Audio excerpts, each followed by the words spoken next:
Good evening. Welcome to the July 27th, 2020 Lower Makefield Township Planning Commission. Tonight we have one main item on the agenda. And before we get to that agenda item, I'd like to ask for any comments or questions on the meeting minutes from the last meeting. Does anybody have any questions or comments? Do I hear a motion? I'll move to approve the minutes. Do I hear a second? Second. Second. All in favor, say aye. Aye. Aye. All opposed? Motion carries. Okay, with that being said, we have the applicant waiting in the virtual waiting room. And this is, again, Prickett Preserve coming in with the mixed use ordinance final draft. And I understand, well, over the last week or two, I've gotten some phone calls with some confusion on exactly what the process is going on right now. Because we all know that we had very long meetings and there's a thought process that this was already approved. And all of a sudden it's coming back to the Planning Commission, although there's a reason. I'm going to let Jim or Barbara go ahead and just kind of give an explanation of where we're at in the process and why it's back at the Planning Commission meeting. Jim, you can go ahead if you want, or Sure. As you may recall, the ordinance initially was generated by a petition from the applicant to amend our ordinance to provide for a mixed use overlay within the Office Research Zoning District. The Board of Supervisors decided they would like our Planning Commission to review that before they went ahead and made any efforts to advertise that ordinance for a public hearing. It went through the Planning Commission where a bunch of changes were made to that ordinance. And on September, I think it was 23rd, 2019, the Planning Commission made a recommendation that the ordinance be moved forward by the Board of Supervisors, subject to looking a little closer at some of the density bonuses and some of the comments contained in the Bucks County Planning Commission informal review that they had done as a courtesy for the township. Since that time, last September, the applicant has been working on getting traffic issues straightened out, realizing that's one of the big issues with the whole potential development. And then they finally came back to the Board of Supervisors, where at a public meeting, they went ahead and went through the ordinance and requested changes of the ordinance, which the applicant was agreeable to. And they finally came up with the draft that you have in front of you here, the June 26, 2020 draft that contains the current version. This ordinance has a bunch of slight changes from when the Planning Commission had last seen it back in September of last year. And since the ordinance, which at that time had generated from the Planning Commission, since you guys had recommended it, has changed, it needs to come back to the Planning Commission for your recommendations to the Board of Supervisors on this latest draft. The ordinance has also been forwarded to the Bucks County Planning Commission, and they're doing their review right now. They should have their review recommendations for the Planning Commission on August 5th, which would allow the Planning Commission to vote on the recommendation formally at the August 10th Planning Commission meeting. At that time, the Board of Supervisors will hold their public hearing on August 17th at 6:30 p.m. They moved it up 1 hour so that it gives the public better opportunity to be involved in the process and not go so late at night. The ordinance will be advertised in the newspaper. It needs to be in 2 successive weeks, not more than 30 days before the public hearing and not less than 7 days before the public hearing, so that the ordinance can be out there for anyone to have a chance to look at. Just for everyone's information, the ordinance has been on the website for about a month now. It's also posted in the front door of the township building So those who don't have a computer, who maybe are just watching this on TV, if you'd like, you could see that some of the display boards that the applicant has presented for the project, along with the entire ordinance in its current form in the front door of the township building. All right. Now, tonight, we're not necessarily looking for a motion of approval. We, like Jim said, we did receive a copy of this 2 weeks ago. The idea or the mission was for us to review it, read it, review it, come with questions for the applicant, get some things clarified.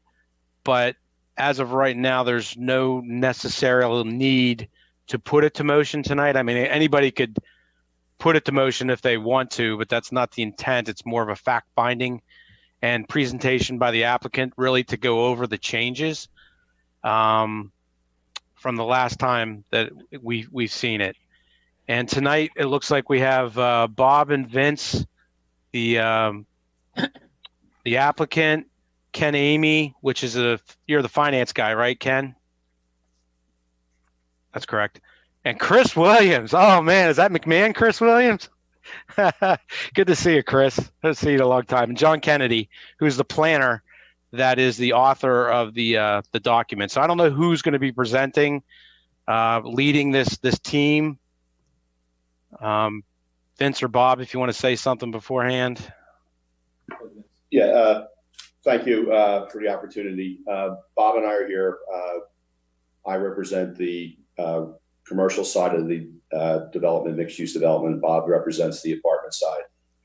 We do have some slides, very short presentation, not the number of slides at the last planning commission. If we want to put those up and just run through that for the commission and the public, we can do that. Or our intent was John Kennedy will run through the ordinance.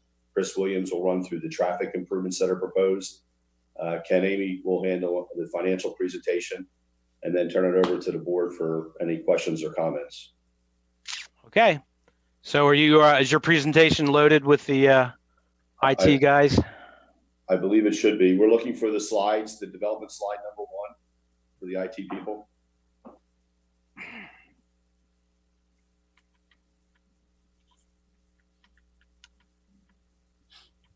We'll pull it up right now. One moment. Thanks, Kyle.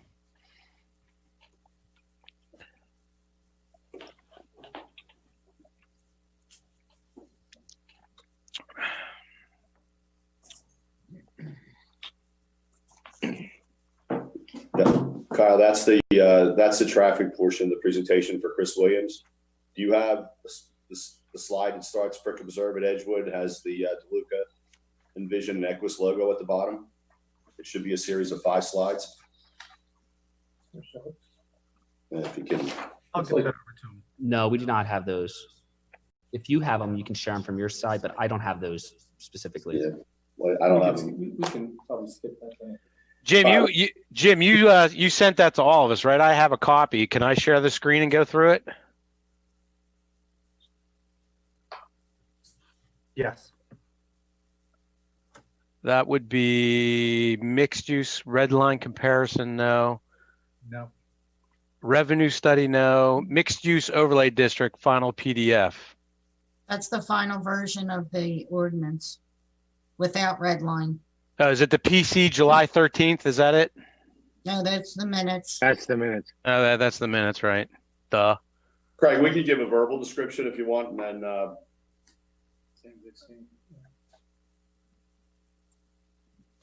Craig, I don't think that was included in our. Yeah, it wasn't included in the package. Yeah. No.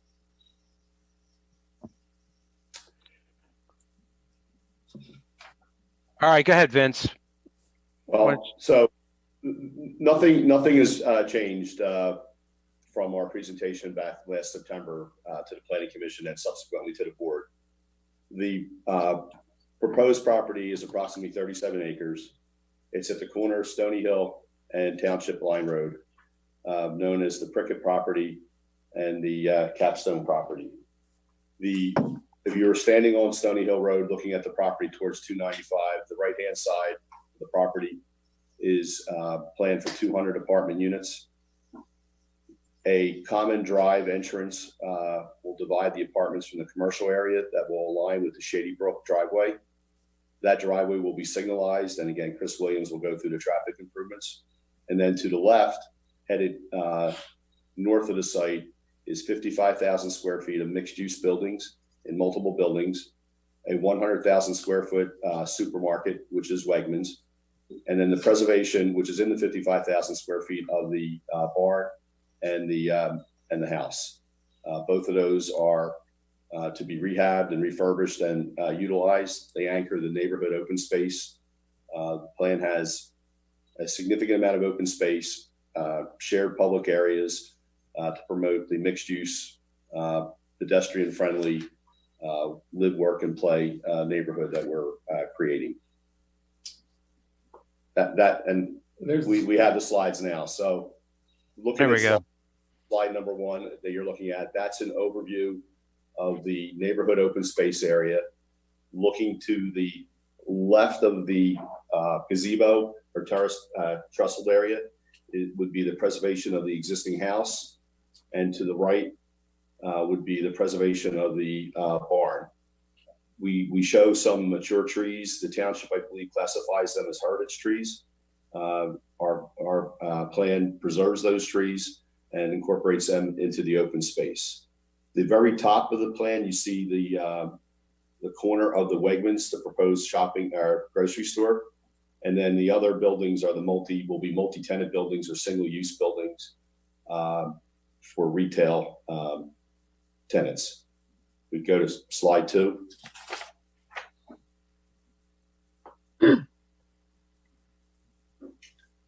This is the layout that I was verbally describing, where looking at the right-hand side, you see the 200 apartments in 3-story buildings, clubhouse and pool.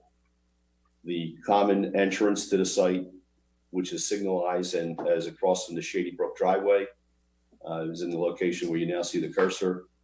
The 6 buildings marked retail. The barn and the existing house are in that lower area. And then the top left-hand corner, again, is the Wegmans grocery store, supermarket. So Vince, real quick, the biggest change that I see is the actual smaller retail pieces of this. The amphitheater still seems the same. The preservation of the house and barn seem to be the same, but that main street or that piece there looks a little bit different than what you had previously, correct?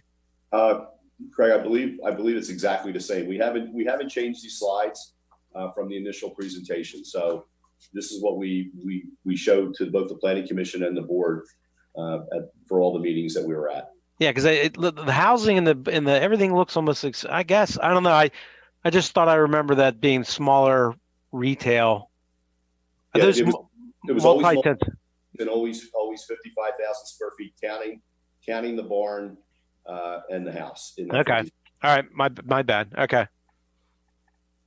Next slide, please. Again, this is just a blow up area showing the neighborhood open space. Again, the house is on the right-hand side, which will be rehabbed.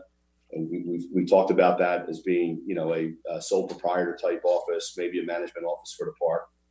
It's not really conducive to any real retail space, but as an accounting office, a law office, real estate office, that's what we envision would go there. And then the barn towards the upper left-hand side of the slide, our expectation is that will be rehabbed as a restaurant. When we originally made the presentation, we were talking to upscale BYOB type facilities. Now that Lower Makefield has passed the liquor referendum, we are actually in conversations with a couple restaurants for the barn, which have liquor. A lot of the area around the site, you can see we have some open areas. We aim to be able to put a decent amount of outdoor dining space for the restaurants that we do attract, based on our layout. Next slide.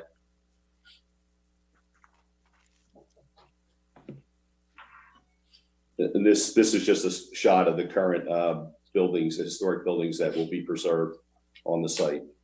The top three are the existing house. The lower three are the barn. Next slide, please. Yeah, this one. This is the management product that we developed in New Britain Township, Bucks County, several years back. It's very similar to what we have we're proposing here. It's a 3-story product with a recreational facility, pool, open space, trails, all the amenities which are being sought after will be provided at the Prickett Preserve project. This is a sampling of the product we have proposed. Next slide. That's it. So I guess John could then transition into talking about the changes that were made since the last time you folks heard the presentation. John, are you there? Yeah. Great. Good evening, everyone. My name is John Kennedy. Good to see everyone. So what I'm going to do is just give you a really brief outline of the changes that have occurred in the draft ordinance since the last time that you saw it. And in terms of just recouping a little bit of history, the first draft you saw, one of the first meetings at the junior high, was a draft dated 8/8/19. We took a lot of those suggestions and incorporated some of the changes along with Bucks County's input, and there was a draft generated dated 9/16/19, and that is the draft that Jim referred to that was recommended for approval on September 23rd to the Board of Supervisors. We then continued to work on some drafts, working with some input from staff, and also at the same time, as Jim said, we worked on our traffic study and getting the traffic side of things organized. And that brought us up to June of this year. We started with a draft dated 6/2/20, and that is what we discussed at the Board of Supervisors meeting on June 11th. During that meeting, there was some changes. There was a lot of discussion, and there were some changes that were recommended. We incorporated those into the draft that was used at the 6/25 meeting, and that created the draft that you see today. So I'm going to take a red line comparison copy. And Jim, do you have a copy of that, or I have it on my machine? I can, if you can share the screen, I can just show the ordinance.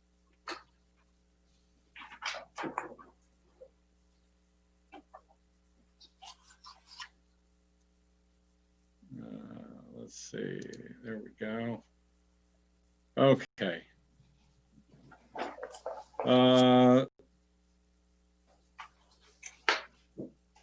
So this is the second page actually, and the major changes here came out of some board comments.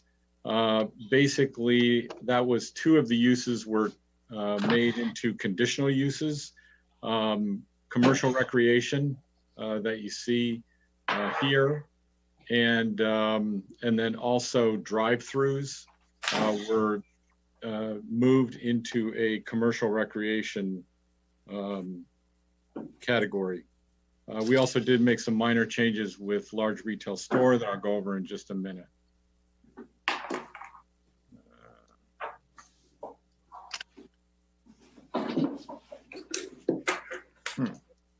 Okay, you're gonna, oh, there we go. Okay, this is the third page, which outlines the conditional uses that were added. We also did add some criteria, both for the drive-through windows, and we added criteria for the commercial recreation, either indoor or outdoor.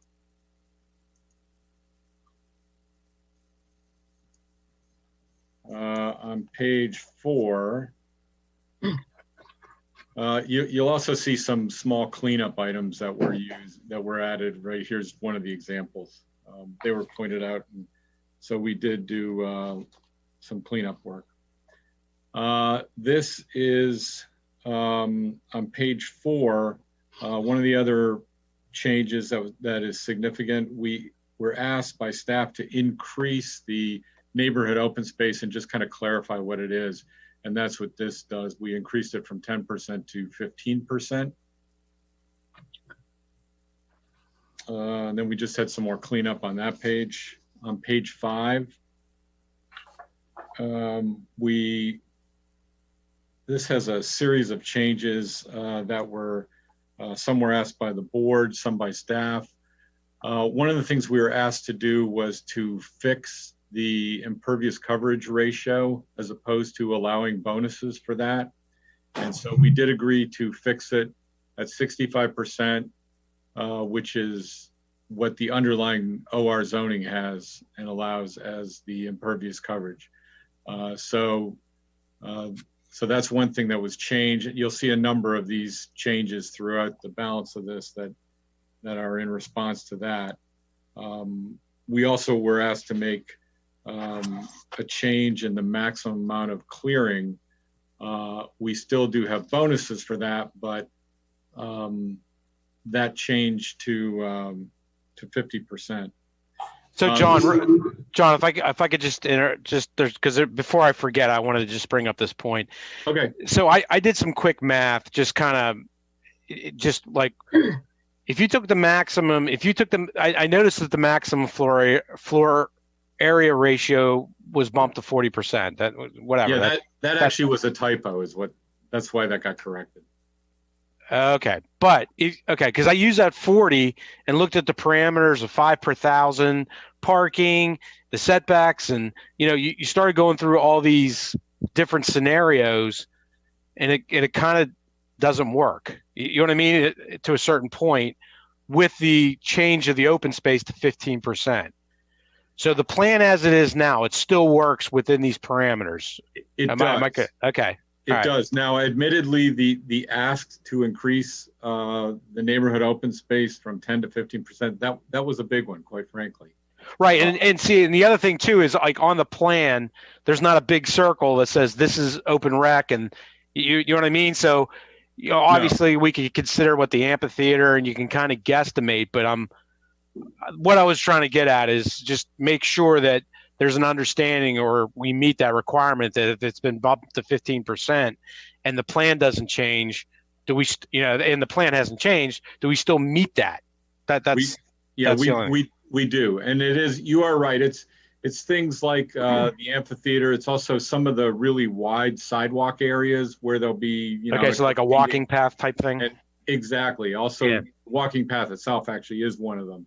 But that one was a little tight. We had to go back and really look carefully at it, but we're comfortable with the 15%. All right. Now, like that has to be public space, right? So anybody could access it, or is it, because I wasn't real clear on that change either. It's public. No, it is public. It's open to the public. Okay. So everything it's open to the public. Or open to residents. There's a very small area that would be, I'm not sure if it's going to be completely open to the public or just to residents, but like a pool. It does not include the pool. It does not. Okay. Clubhouse. No. Okay. All right. That's it. That was my only question. Sorry. On the bottom of page 5, there's another change which was significant. This came out of the Board of Supervisors meeting.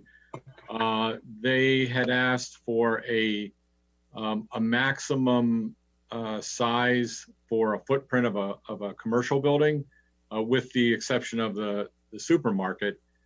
So we agreed that none of the other smaller buildings could be any larger than 20,000 square feet. The reasoning for that was, even though we're at 155,000, they wanted to be assured that we weren't going to get, say, 3 large box stores and say that fills everything up. So we did agree to this. We did add a kind of a definition of supermarket to make sure that it is geared specifically at grocery stores. Right underneath that, we just had the first header that goes on the next page of the architectural design. That was actually something that, again, the Planning Commission had talked about, and also Bucks County Planning Commission. And so we did add that in. We also, this item number 3, that was a response to a board comment. And that basically is giving the township HARB a look at the historic buildings and what the uses would be and how they would be preserved and so on. So we agreed to that. Let me see, going down the page, we start to get into the bonuses. Here you can see that we struck out the 70% impervious coverage under the bonuses. That will be just fixed at 65%. We changed the woodland disturbance from 60% maximum to 50. And then we also decreased the maximum density.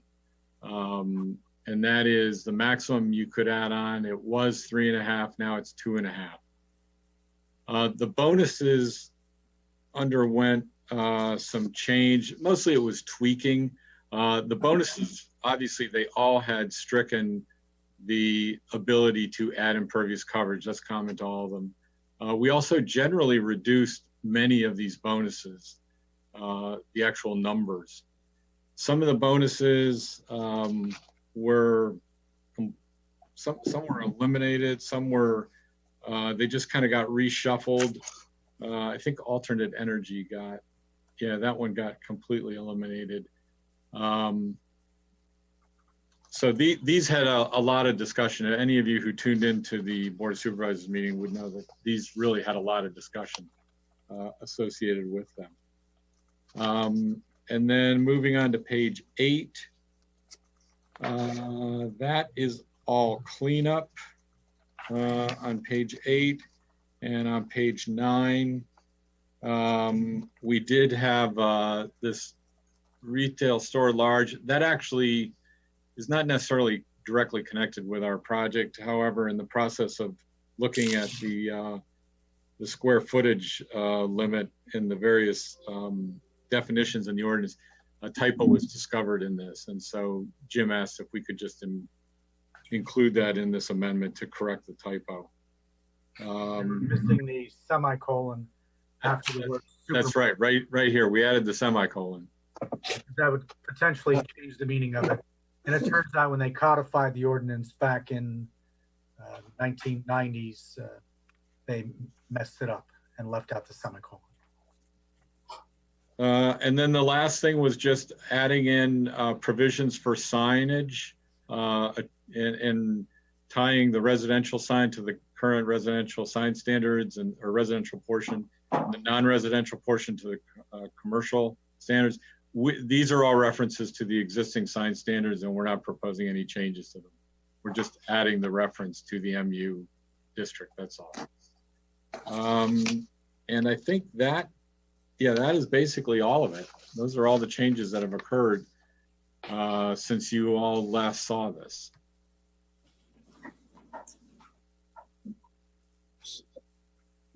I think you're muted, Craig. I thought I was such a loudmouth you could hear me even muted.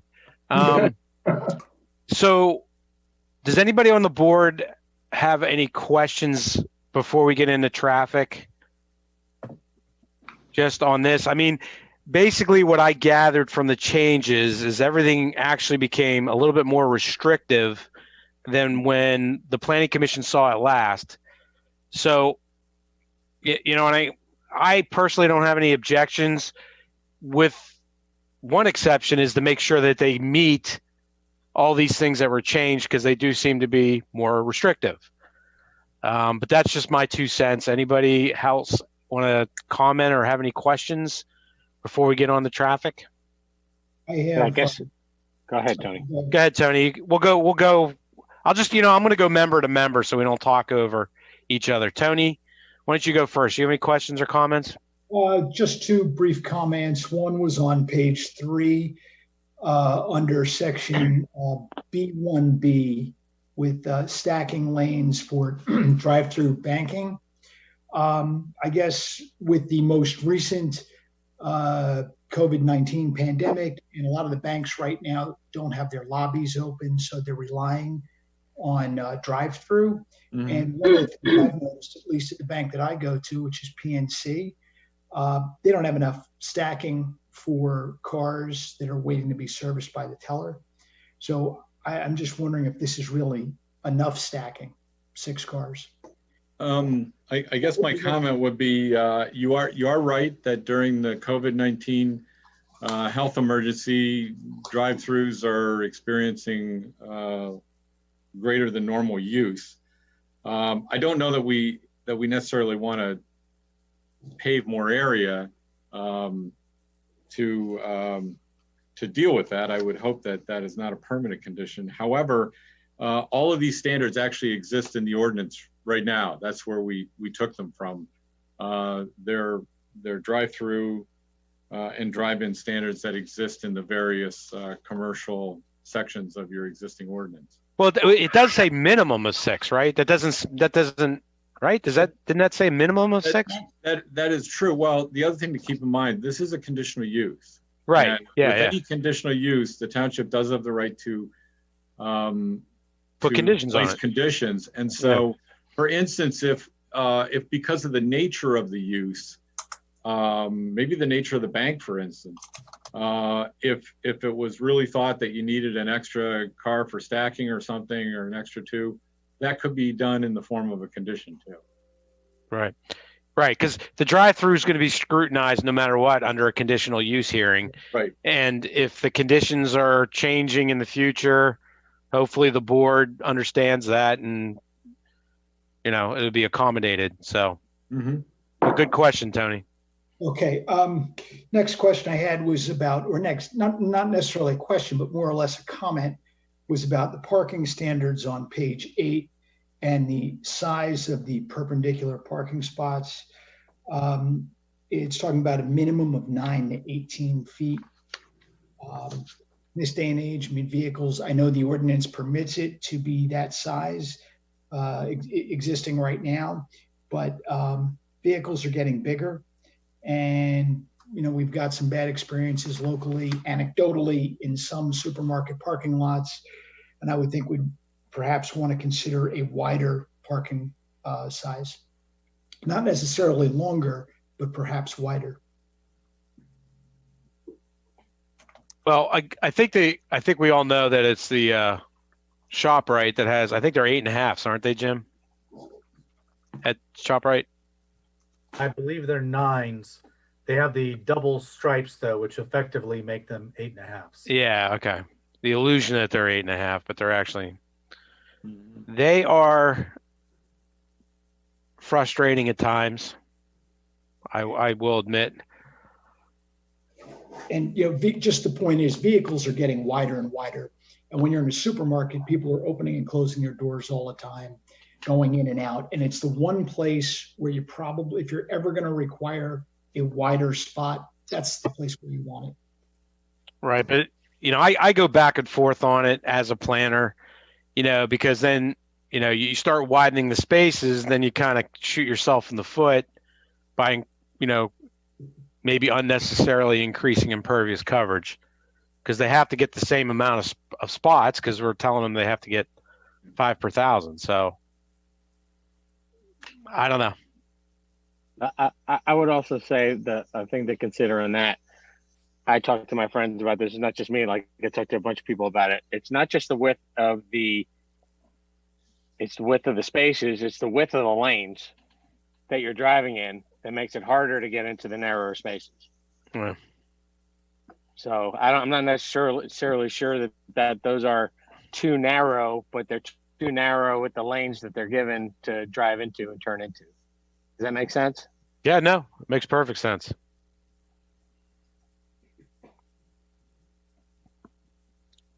All right. Okay, that's something to think about. Anything else, Tony?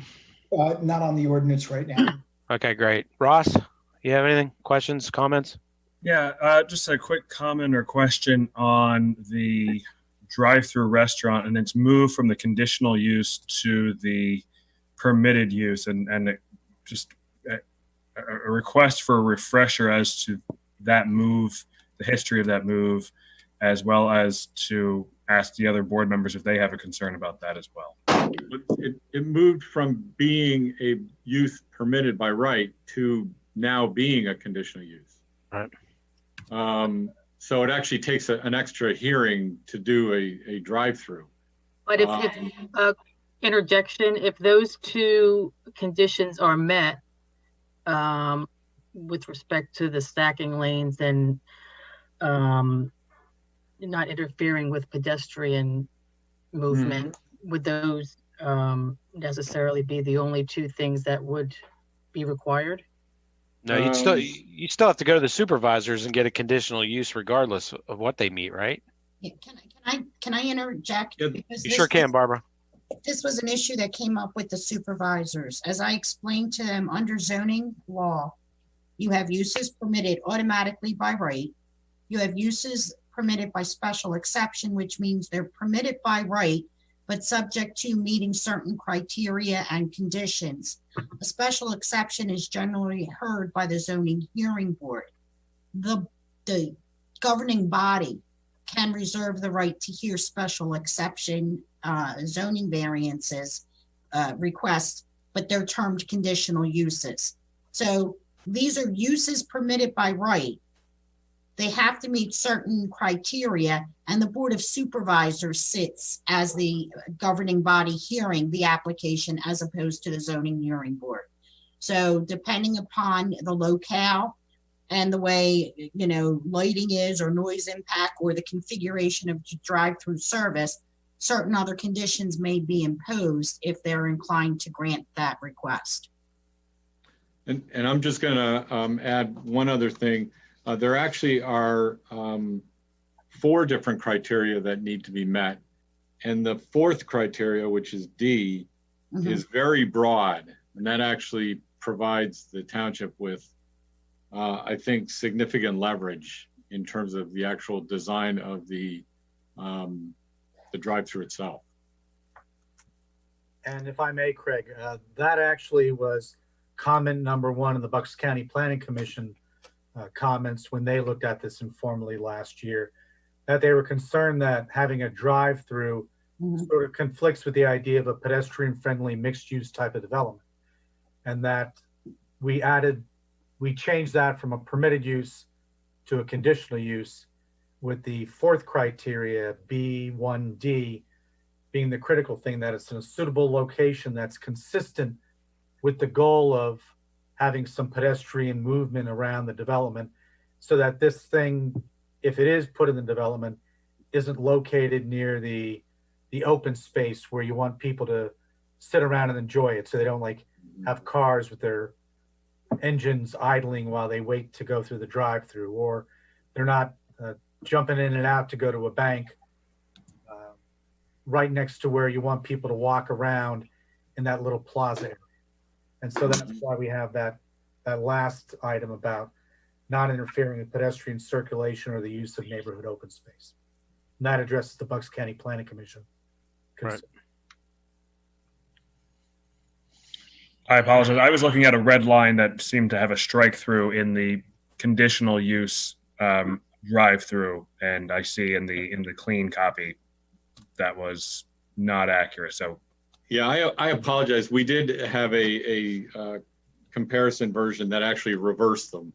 So it went back in time instead of moving forward in time. Good. But I did send a corrected copy, and yes, in the clean copy, you can clearly I see. had the wrong one up. Thank you. Yes. Okay. Thanks, Ross. Anything else, Ross? No, I'm good. Adrian?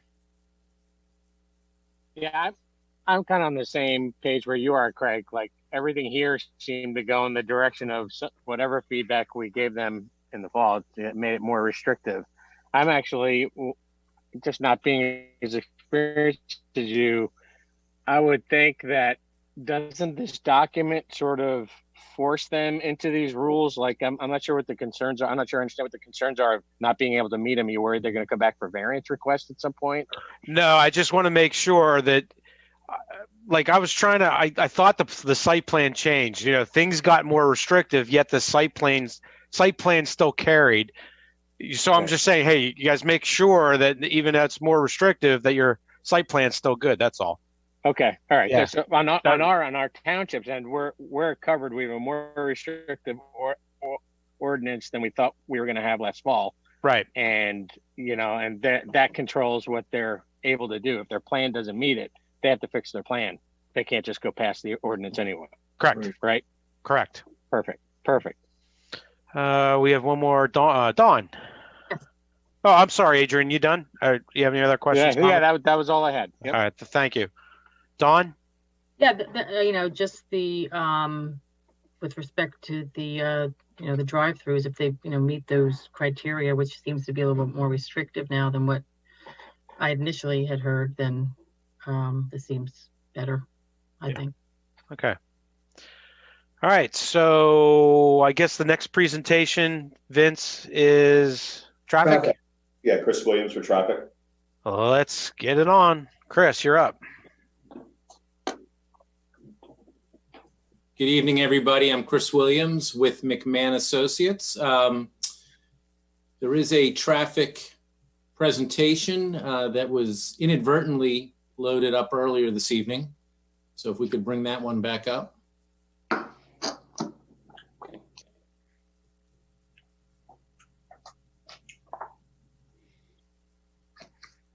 There we go. Okay, so this is really an identical presentation to what was presented to the Board of Supervisors in June. I'm going to provide an overview of the traffic situation, starting with sort of an inward look at the site itself, and then we'll move outwards to the surrounding intersections. So let's first look at the site driveways.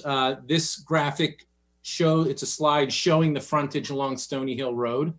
The site is located on the east side of Stony Hill Road across from Shady Brook Farm.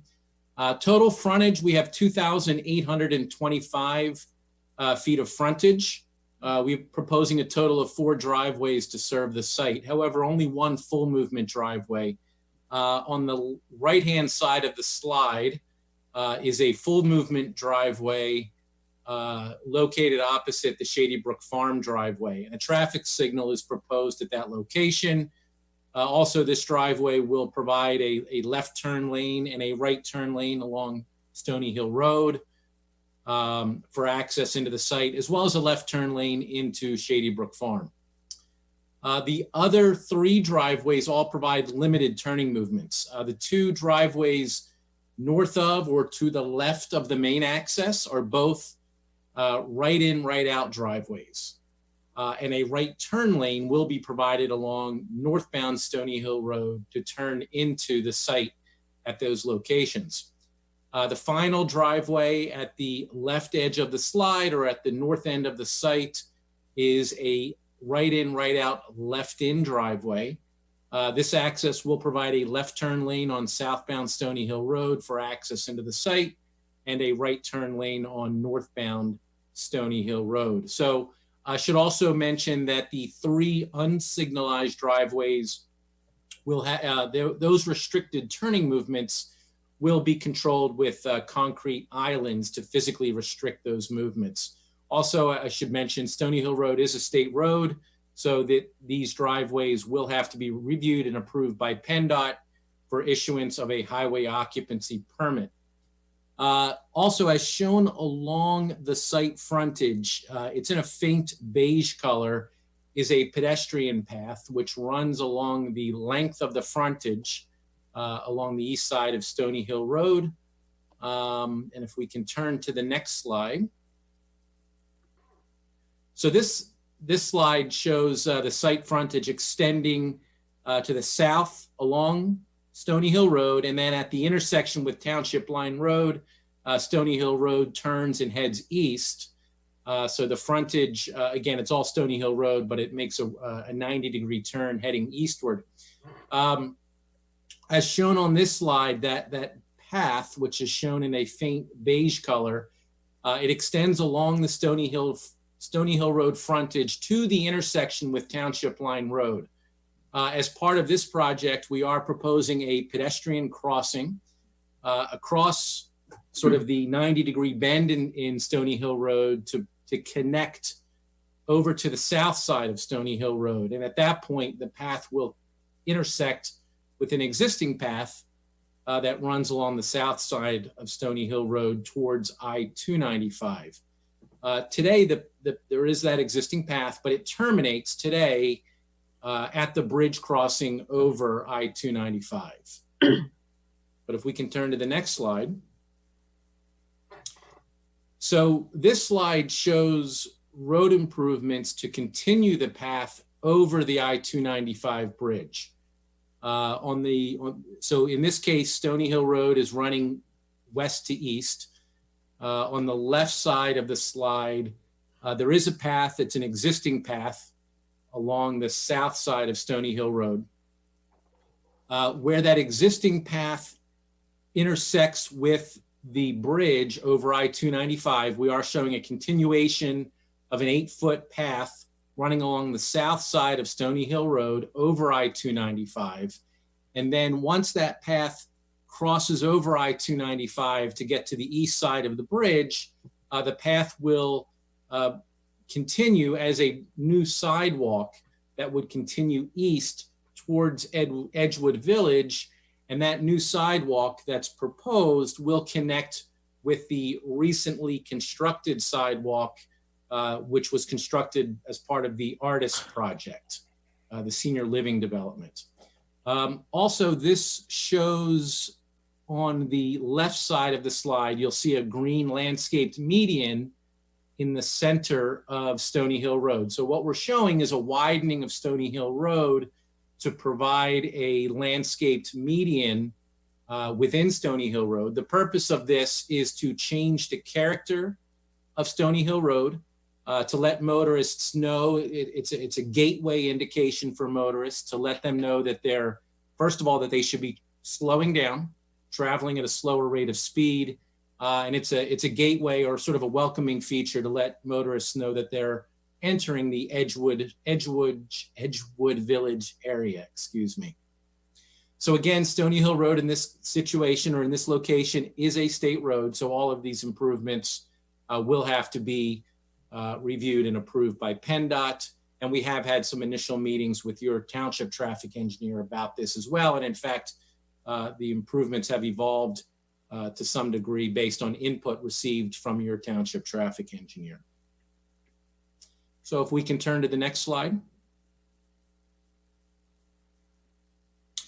So we all know, and you all know much better than I do, that traffic is a big issue in the area today. The site is surrounded by key roadways, not the least of which is Route 332 or the bypass, also I-295. Our office has been involved in other traffic studies in the area. We have seen firsthand, and we've heard from the community just how congested these roads can get today. As a traffic engineer, we're thrilled to be a part of a project like this, whereby it is proposed to provide a very comprehensive package of traffic improvements.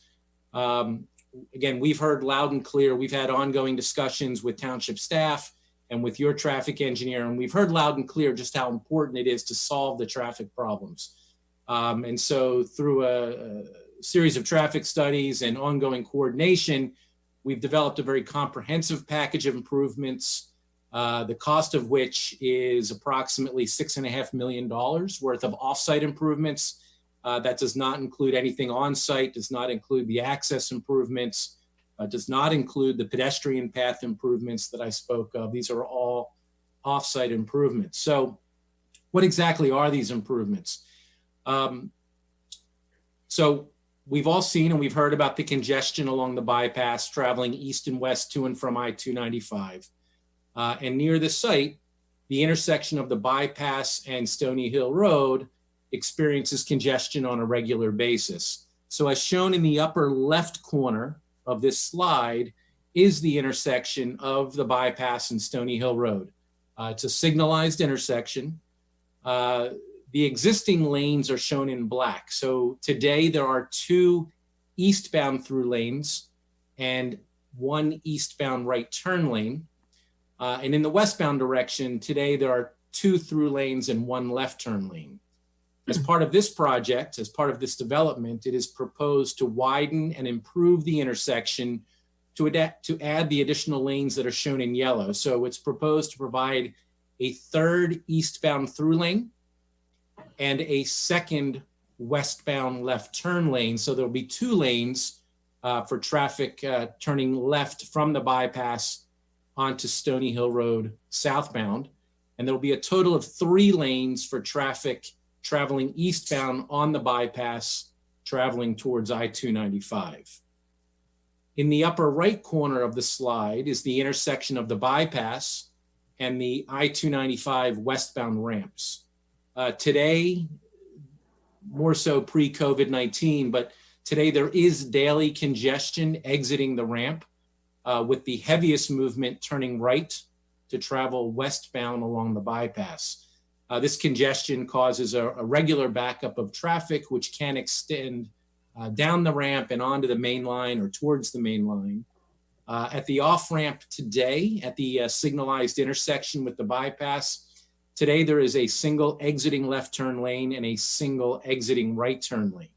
However, as part of the project, it's proposed to modify and widen the off-ramp to provide a separate left turn lane and to provide 2 right turn lanes. So there'll be a total of 2 right turning lanes for traffic exiting the off-ramp, turning right, and traveling westbound along the bypass.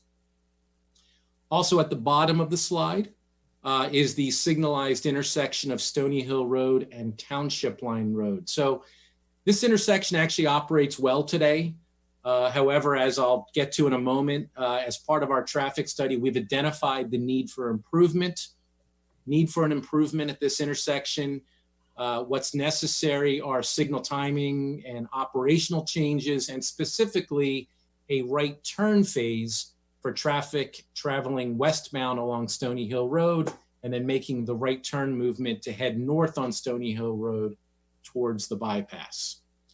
So if we can turn to the next slide, we'll talk a little bit more about what this means. So a little bit of background, and I apologize if this is repetitive for many or most of you, but as traffic engineers, we focus our studies on measuring levels of delay, and that's how we assess operations of intersections.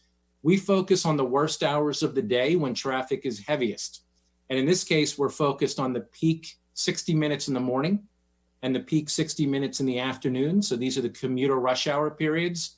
The logic being, if we can address traffic and improve traffic during those conditions when traffic is at its heaviest, then it will be better during all other hours of the day. And that's what we've done with this study.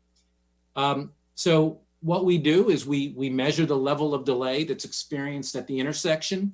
And then depending on the amount of delay that's experienced, we assign a letter grade to the intersection, A through F, with A being the best or very, very little delay, and then F being the worst, which is an excessive amount of delay. For a little bit of context, at signalized intersections in suburban settings, especially suburban high volume intersections, generally, first of all, level of service D or better is really, that is a very high standard for highly desirable and very effective traffic conditions. Level of service E starts to present an increase in delay, but even in suburban high volume situations, E is not uncommon and not necessarily bad, again, at high volume signalized locations. Level of service F is the point at which the intersection delay becomes excessive. And that's really the point at which improvements should be considered. So the concept of level of service, it's kind of like a report card, but different than your school report card. In this case, really just the F is bad. A through D is very good. E is very normal, not uncommon. And for the purposes of this study, we're going to call A through D sort of that highly desirable condition. We're going to denote that with the color green. And then anything in an E or F, we're going to use the color red to represent sort of a delay condition. So how do these intersections operate today? And please realize that we counted these intersections prior to COVID-19 and the statewide shutdown. So we have good traffic volumes here. So how do these intersections operate today? So In the upper left corner, the table shows the conditions today at Stony Hill Road and the bypass. No surprise, it's a level of service E and F today. At the upper right corner, I-295, the westbound ramp and the bypass. Again, no surprise, a lot of delay, level of service E and F today. And then at the southern end of the study area, or at the bottom of the slide, Stony Hill Road and Township Line Road. Again, as I said before, that intersection actually operates very well today.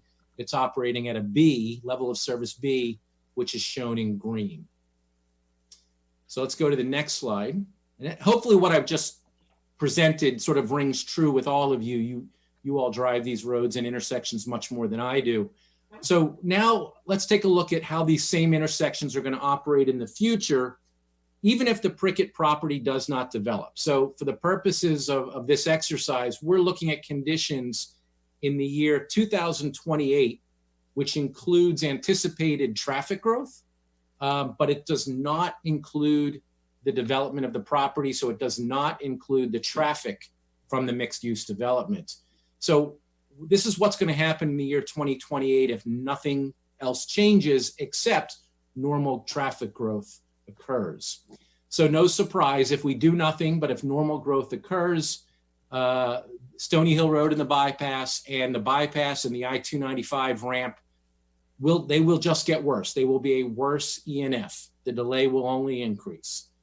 The intersection at the bottom of the slide, the intersection of Stony Hill Road and Township Line Road, we'll see more traffic, but it still operates acceptably. It's a B and a D.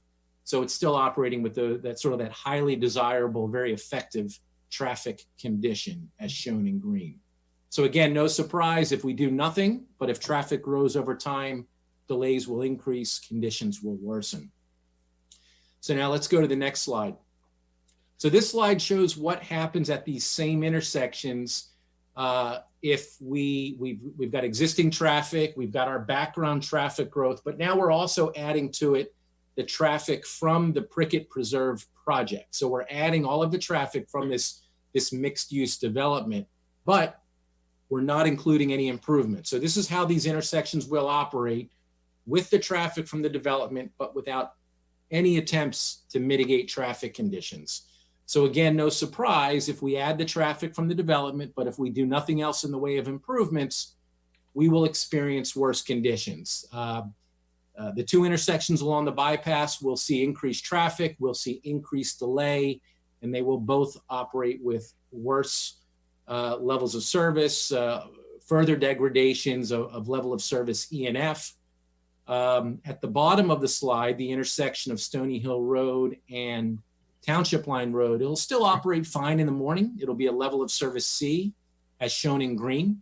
But in the afternoon, we are going to see a delay condition at a level of service F shown in red. So again, no surprise if we add the traffic from the development, but if we do nothing else in the way of improvements, then conditions will get worse and there will be increased delay. So before we switch to the next slide, so the final scenario that we studied includes the following. So it's all of today's traffic pre-COVID-19. It's anticipated background growth to the year 2028. So it's normal growth that will occur even if nothing happens on this property. And then we also added the traffic from the Prickett Preserve mixed use development. But then lastly, we added the effects of the traffic improvements that I presented and summarized earlier. And when we do that, here's the results that we get. So if you want to switch to the next slide. So now, as you can see here in the final column of each of these tables, there is all green in that last column of each table. So traffic conditions are improved at each of these intersections. And along the bypass specifically, traffic conditions are better than they are today. So we're pretty happy about that. At the intersection of the bypass and Stony Hill Road, we're operating at a C and D, both shown in green, which again, much improved, highly effective traffic condition for a high volume suburban intersection. And it's better, it is better than the intersection operates today. At the intersection of the bypass and the I-295 westbound ramp in the upper right corner, The off-ramp will operate at D, shown in green. Again, this is a highly effective condition for a high volume suburban location. And again, that's better than the intersection operates today. At the bottom of the slide, the intersection of Stony Hill Road and Township Line Road will operate at B and D, shown in green. And also I've added here on this slide, there's a new signal shown right in the middle of the slide, and that is the signal for the driveway serving the development, but also serving Shady Brook Farm. And that driveway, that intersection will operate at a level of service B in both peak hours, shown in the color green.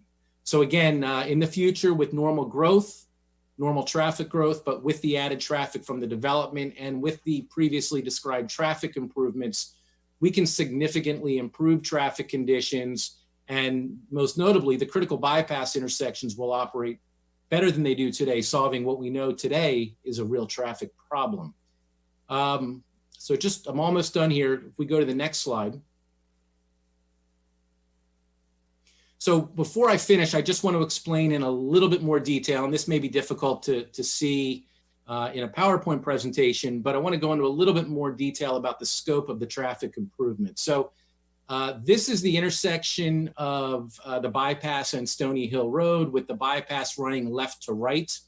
And then Stony Hill Road is the intersection with Stony Hill Road is on the right side of the slide, with Stony Hill Road extending to the bottom of the slide.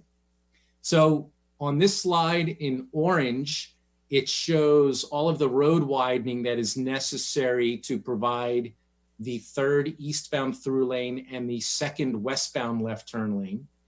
In burgundy, it shows the areas of median reconstruction.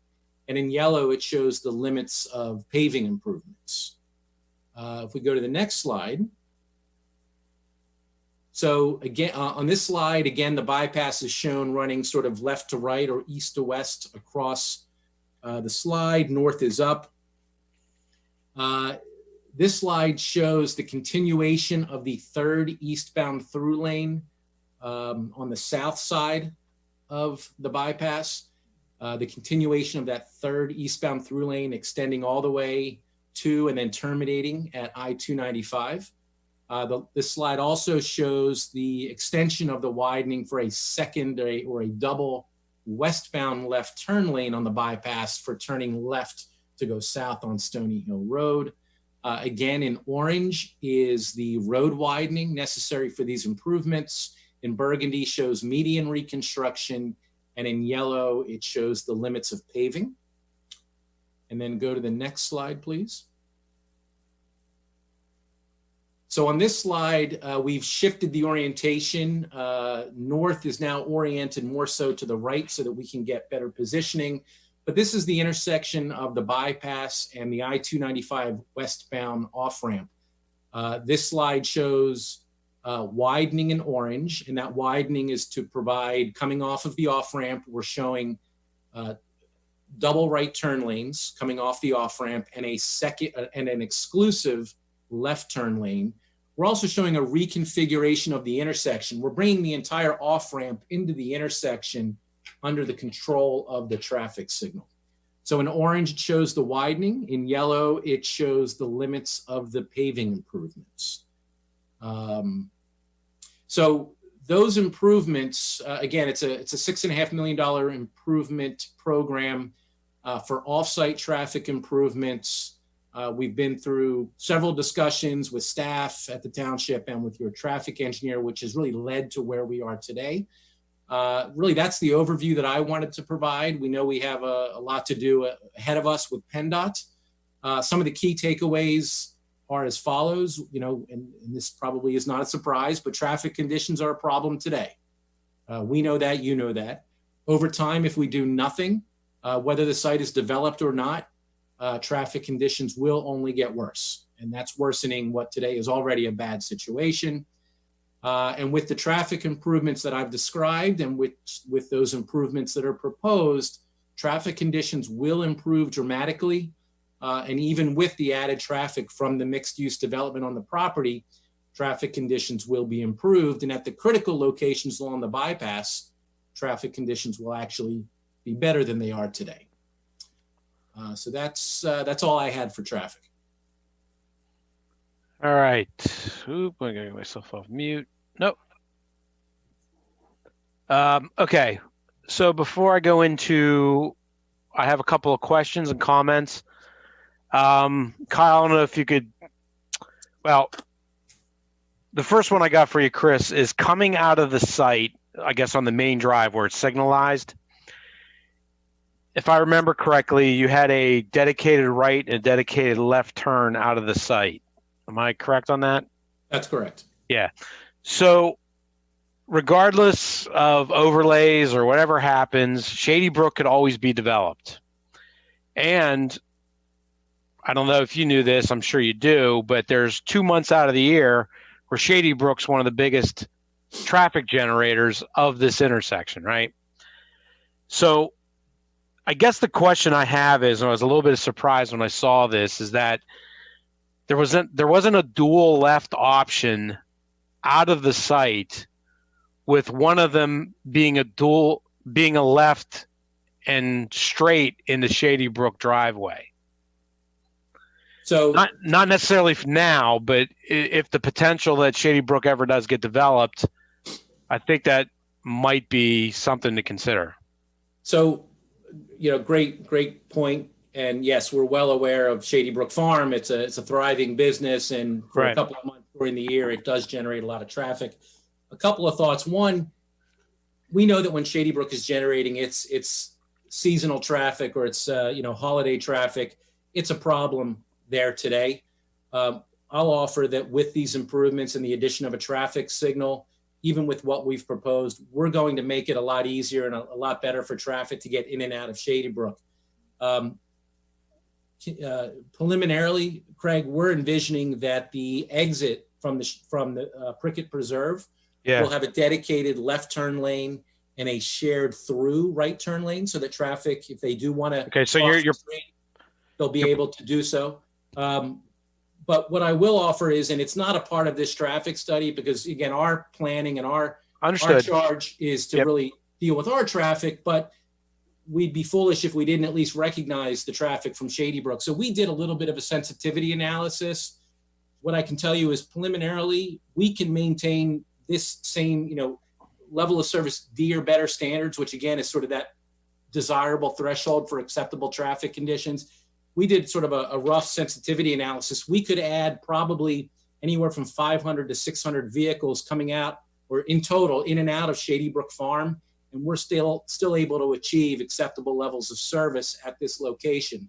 So I feel really good that with this project and with the capacity built into this intersection, that Shady Brook Farm will have a much better time getting in and out of their site during their events than they do now. We can look at that in more detail when we get into the HOP process, if that's a requirement. But I think we feel real good about Shady Brook. They're going to have a better opportunity to get in and out with what we have here. Yeah. My only concern is, right now it's zoned. You could put an office building there. So let's say they put a couple 100,000 square feet office, and there's a Starbucks in Prickett's. You know what I mean? People just going across the street, going from. And that's another good point. What I'll say is, if Shady Brook were to redevelop, then that responsibility would then be on them to then re-examine this intersection from a capacity standpoint. If they redevelop and they have a greater need than what we're envisioning, then they would be on the hook for those improvements to further expand the intersection. Yeah. All right. Well, that one's minor. My big one, and by the way, I'm very impressed with the third lane on the bypass. I'm glad that it's being presented, and I think that's phenomenal. So I applaud the efforts to put in a third through lane.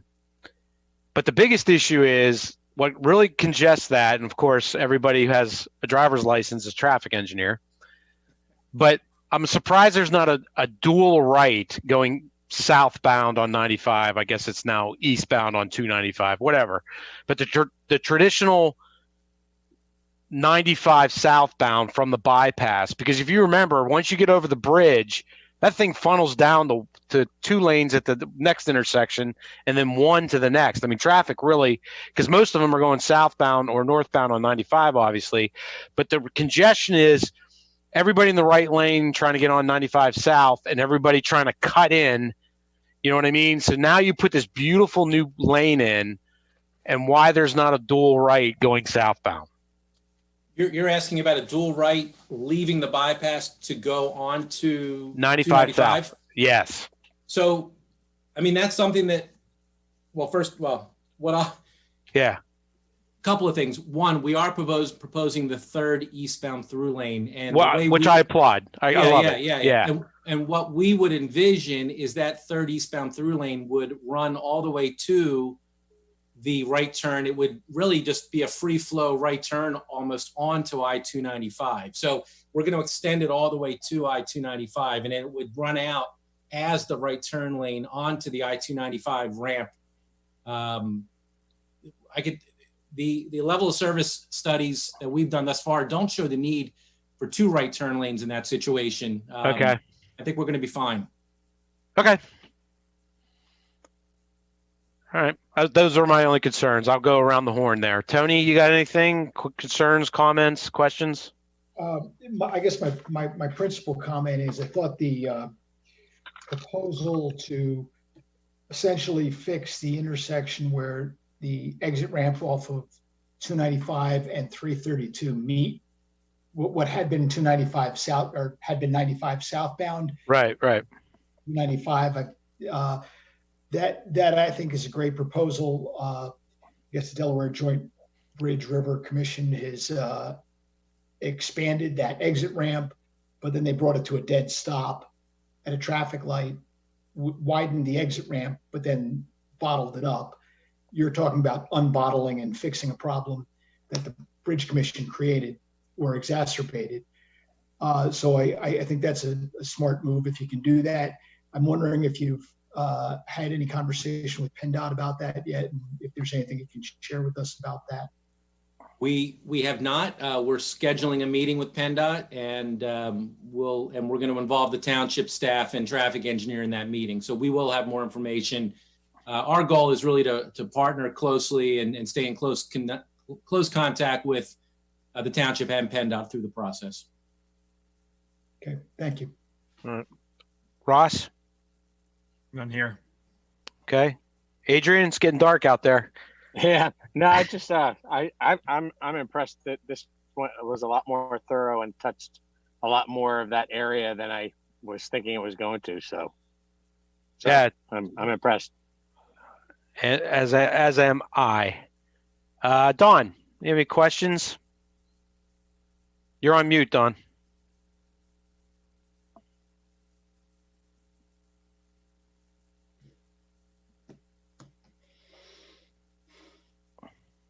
The only entrances to the potential development would be right off of Stony Hill Road, correct? Correct. There's, I don't know where they would be, but are there any other considerations to any sort of other entrances? Or it seems like there would be an awful lot of traffic right on Stony Hill. I could see, Christmas time and Shady Brook and shopping and. Yeah, there are no other entrances proposed. With Stony Hill Road actually has pretty good capacity through there. It's a 5-lane roadway, and then with our combined access improvements, we're very comfortable that we can accommodate our traffic during that time. The only other location where we could potentially consider an access would be on the section of Stony Hill Road that sort of turns eastward towards Edgewood Village, but there are grading issues there as you get closer to I-295. So really it's in this area where the access is really most feasible. And it'll just be our responsibility to make sure that we build the necessary capacity into those accesses so that they work. And Township's going to make sure of that, and PennDOT's going to make sure of that. So Chris, out of curiosity, the one from Shady Brook, the main driveway, when you're coming out of Shady Brook, is there any configuration? So during the holiday season, have some type of manual override where the signal will control traffic getting out of there or anything? Yeah, Craig, another great question. That's not something that we've even thought about as of yet, but that's right. Probably something that when we get into the signal design phase, that's probably something that should be built into the signal design to deal with those situations. I'll, Yeah, I'll make okay. a note of that. That would make a lot of sense. Yeah. Just make sure too, because they have another driveway down by the office, down by 777, that Right. people sneak out of there. Make sure that you just are aware of that also. Okay. Thank you. They're double secret probation driveway. Great. Thank you. Yeah. Any other questions, Dawn? No. All right. So I guess as a house cleaning item, is there any more into the presentation? I guess, Vince, is that the conclude your presentation? The only other part, Craig, is the financial impact study. Right, the financials. I'm sorry. Yes. And is in the Zoom meeting, and he can make a presentation on that. Right. Ken, you're on.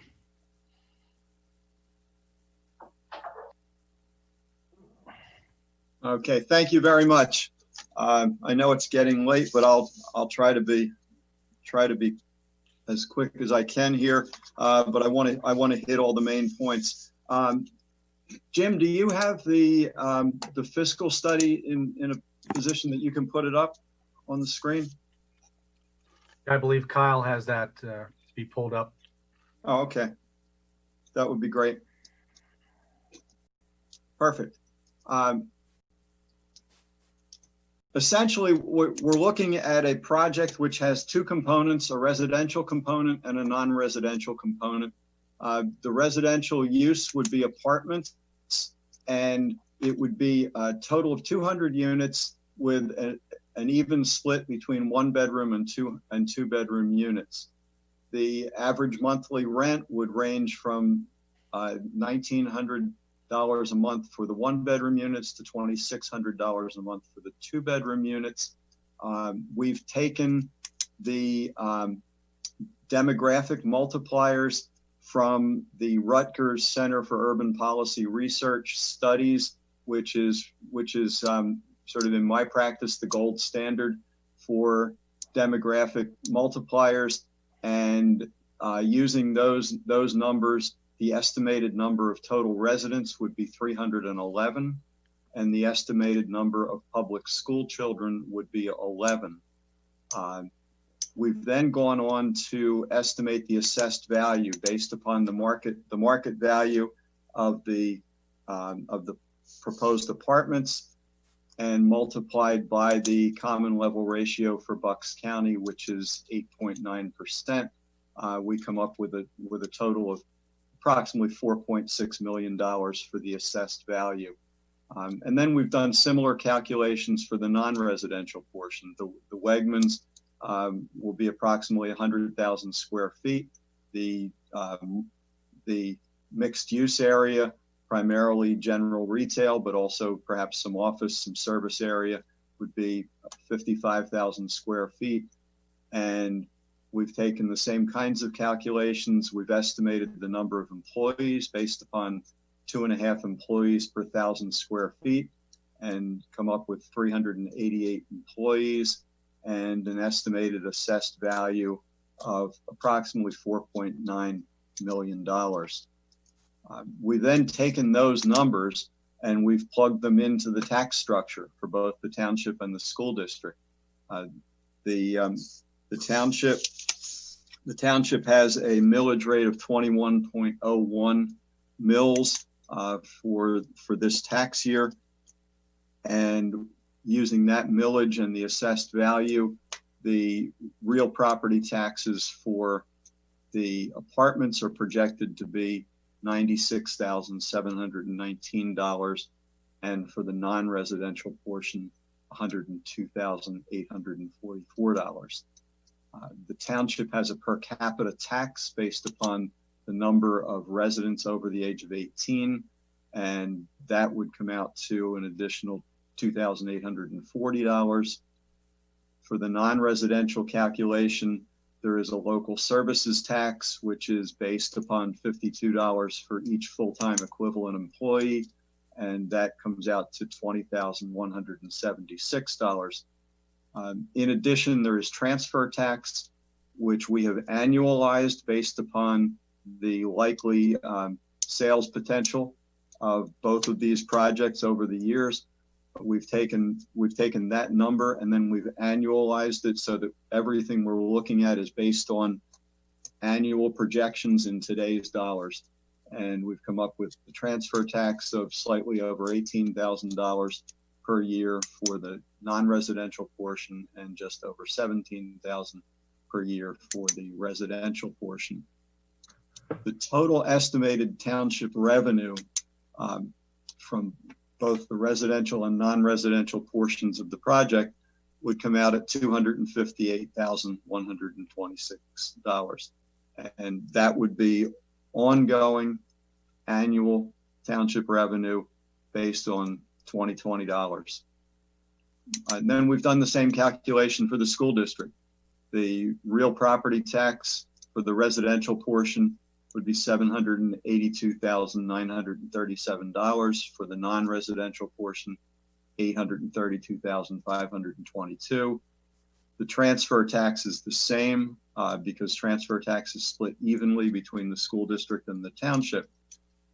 And so the total estimated annual school district revenue would come out to $1.65 million per year. We've then taken that 11 public school children that we've projected from the population of the apartments and taken that at the cost to educate each student in the Pennsbury School District, which currently, based on today's enrollment and today's budget, is $15,369 based upon local revenue sources. So we took that amount and deducted it from the total estimated school district revenue and came out with projected net revenue, net of public education costs, of $1.481 million per year. So the total between the two, between the school district and the township, the total estimated revenue would be $1,740,000.73 on an annual basis based upon 2020 dollars. We feel confident that those numbers are accurate. I've tried to be as clear and concise as possible because I know sometimes these kinds of calculations can get in the weeds. So I tried to keep things as clear and objective as possible. I'm happy to answer any questions that anyone might have relative to the study or how we derived the numbers. All right. I do not have any questions per se. Tony, around the board? You're on mute, Tone. Sorry about that. I don't have any questions at this time about this. Okay. Ross? Same. No questions at this time. Adrian? Pretty straightforward. I don't have any questions. Dawn? Same, not at this time. Okay. Now, Vince, that concludes your presentation? Yes, it does, Greg. Okay. So now we go to public comment. I don't know how many we have in the public comment section. The only thing I ask is, would you bring them up on the screen? I will call each person on the screen. Please keep your comments to when you're designated or asked to speak, just to keep some order as we go through this. So Kyle, I don't know if you're going to bring them up one by one. Yeah, I'll bring Can I ask a quick process question? Sure, Adrian. I'm not a big Robert's Rules guy, so I'm still learning all this stuff. Are we supposed to make a motion that we want to vote on it before we get public comment, or do we get public comment before we even move on it? I think I started the meeting off with the intent that this was a gathering event, but Fred, do you have a comment? Yeah, I think what would be best is before you decide to make a vote, and I'm only making a suggestion that you want to hear from the Bucks County Planning Commission to get their input. And then after everything is done, then you would vote on recommendation one way or another. But for now, you're still getting information. on Right. the latest version of the overlay. So I would just have the public comment. That's, yeah, that at the beginning of the meeting, I said the intent of tonight's meeting really was more of a information gathering and questions. Of course, somebody can make a motion if they want, but my intent was not to drive for any type of vote tonight. So when I said gathering, that also included the public, if they had any questions or comments, that they could also ask questions for the applicant, or make a comment. So Okay. that's where we're at, Adrian. That's Okay. where we're at. Got it. Okay. Okay, Kyle. So All right, I have quite a few here. I will start with Larry Borda. I'll bring him into the room now. okay.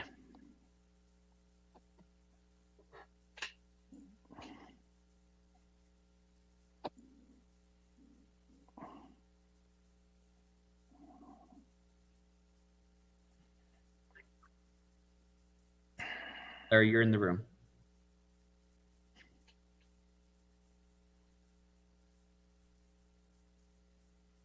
Looks like Larry's not there. I'm going to, we'll come back to him. Okay. Hey, yeah, I'm here. I'm sorry. I was on You are? mute. Okay. Yeah. Can everybody hear me? Yes, we can hear you fine, Larry.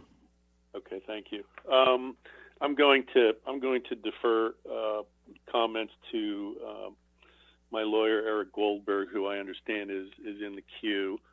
If for some reason there's a technical issue on that, I will come back. I will say that it's impossible to read these slides containing technical data with the traffic studies in this format.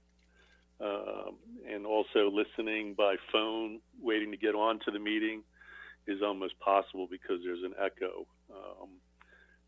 which makes listening to this very difficult, but thank you for that. Larry, could you give your address, please? 508 Heritage Oak Drive. Thank you.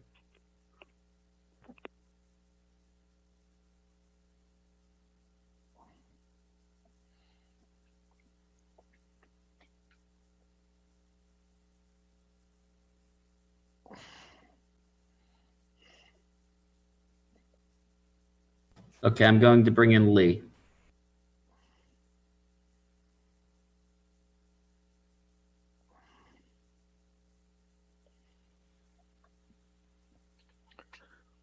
Hello?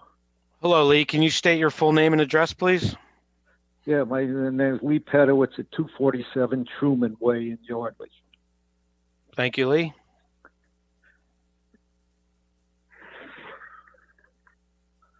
Go ahead. You have a question or comment?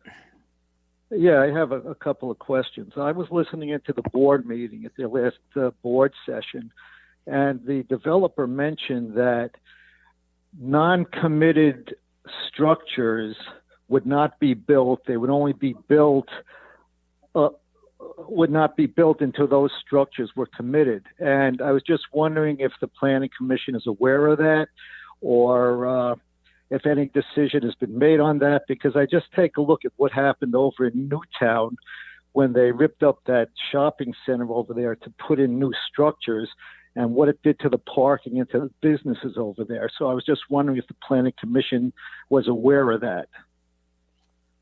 I personally was not aware of that. However, that is common practice. I would never really honestly gave it a thought either one way or the other, but I understand your concern. Okay. And then tonight they brought up that on Stony Hill Road, the development from the I-295 overpass heading east, they were going to widen it and put a median in the middle to kind of control traffic flow. I was just wondering if the businesses on the north side of Stony Hill Road would be affected. Like you've got that Edgewood Cafe, you've got that cigar store. I think there's a preschool facility there. I was just wondering if those had been considered. Well, typically you can only widen a road within the right-of-way unless you seek right-of-way from the property owner itself. So, Chris, I don't know how much widening you're doing pre the bridge. So really not much widening on the Edgewood Village side of the bridge other than to build a sidewalk in the area that today is wide open. There is no real wide road widening that will affect any of the businesses. The only real road widening is on the west side of the bridge, Right. where there are no businesses. That's where the median would go. So good question, but no, we will have no business impacts due to the road widening.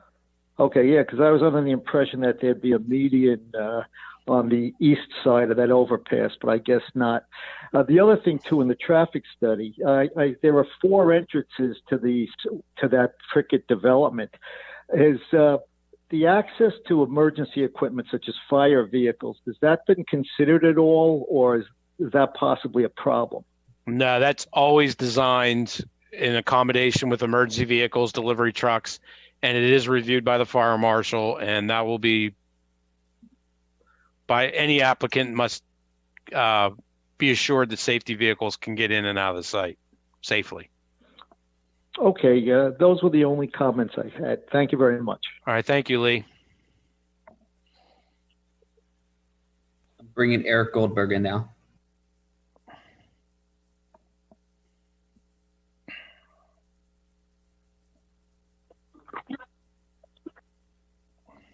Hello?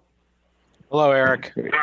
Hi, Mr. Chair, members of the board. My name is Eric Goldberg. As Larry mentioned, I'm an attorney with firm Stark & Stark here tonight on his behalf, as well as Dobby Dobson. I just have a couple of questions and a comment. The initial question I have is, towards the end, you had talked about how there were 11 kids that are anticipated in the school system as a result of the apartments. I was wondering if you could go over how that was determined. Mr. Amy, would you take that? Yes, thank you. The Rutgers Center for Urban Policy Research publishes demographic multipliers that are specific to each state in the country. We use the demographic multipliers for Pennsylvania, and we use the one for public school children as opposed to all school children. So what we did is we applied the numbers based on the Rutgers study for 1-bedroom and 2-bedroom units. We multiplied them out based on the number of units, and we came up with a total of 11 public school children anticipated from the apartments. And I understand what you're saying. It's based on the Rutgers study, but if you could just elaborate a little further as to exactly what that means, in that they calculate for each 1-bedroom apartment, there will be X number of kids. Is that based on any apartment at all? Is it based on an apartment with a certain rental level? If you could just flesh that out a little bit, please. The Rutgers demographics are based on the rental. So when we're in the range of rental amounts that are projected for these apartments, 1-bedroom units are projected to produce 0.04 public school students per unit, and 2-bedroom units are projected to produce 0.07 public school students per unit. So with an even 100 of each, it comes out to 11 units, or I'm sorry, 11 students. And so that Rutgers study is based purely on the rental range of the units. It has no, basically the income of the people who are renting the units has no impact on the number of students, if I understand that correctly. Well, it's based on the rental rates of the units, and the rental rates would determine the income of the residents in the apartment. So certainly there's an aspect of income that plays into the demographic standards. Yes. And is there an income level that's expected for these apartments based on the fact that you're looking at rents of, I think you said $1,900 to $2,600 a month? We didn't calculate what that rental, or I'm sorry, what the anticipated income would be, but it's a fairly simple calculation.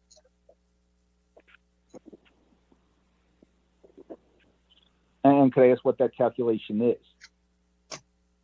Well, give me a second.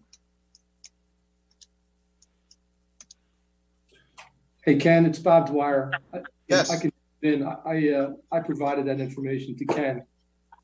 If the planning commission wants me to answer the question, I'd be happy to do that. If you have it worked out. Please do, Bob. Yeah, the comps in the area suggest a certain price per square foot for rentals in the lower Makefield Township area. Use that to come up with the rental rate for 1 and 2 bedroom units.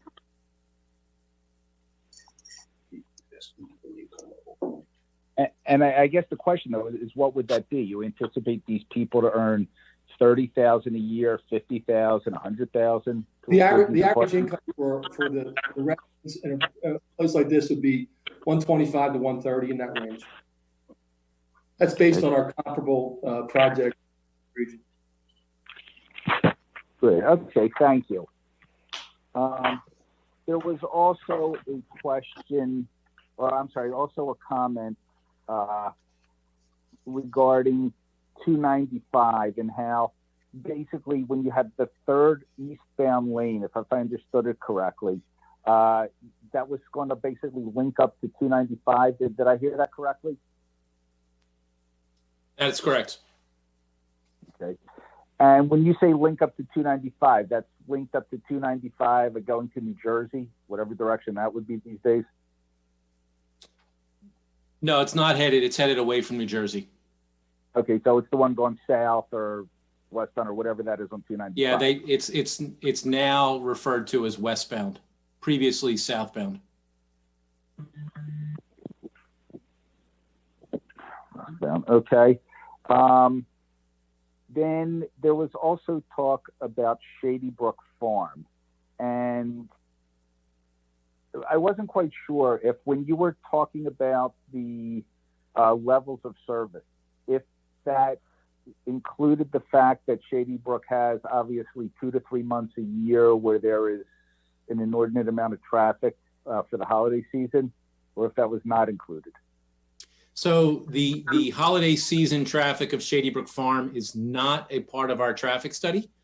So all the information that I've presented on the graphics this evening do not reflect those 2 months out of the year where Shady Brook Farm is generating its holiday traffic.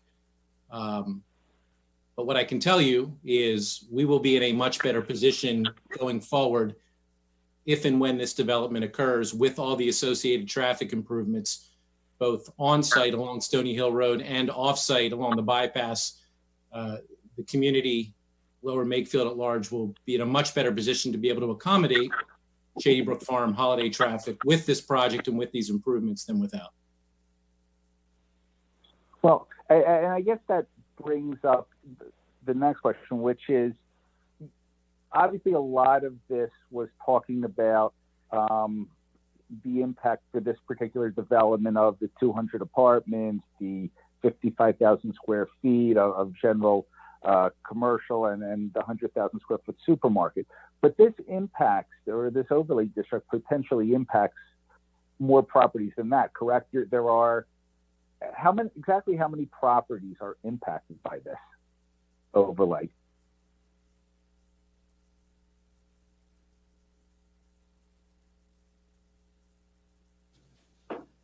I'll let John, this is Bob Dwyer, I'll let John Kennedy answer that question. There's several, but John can better explain the location.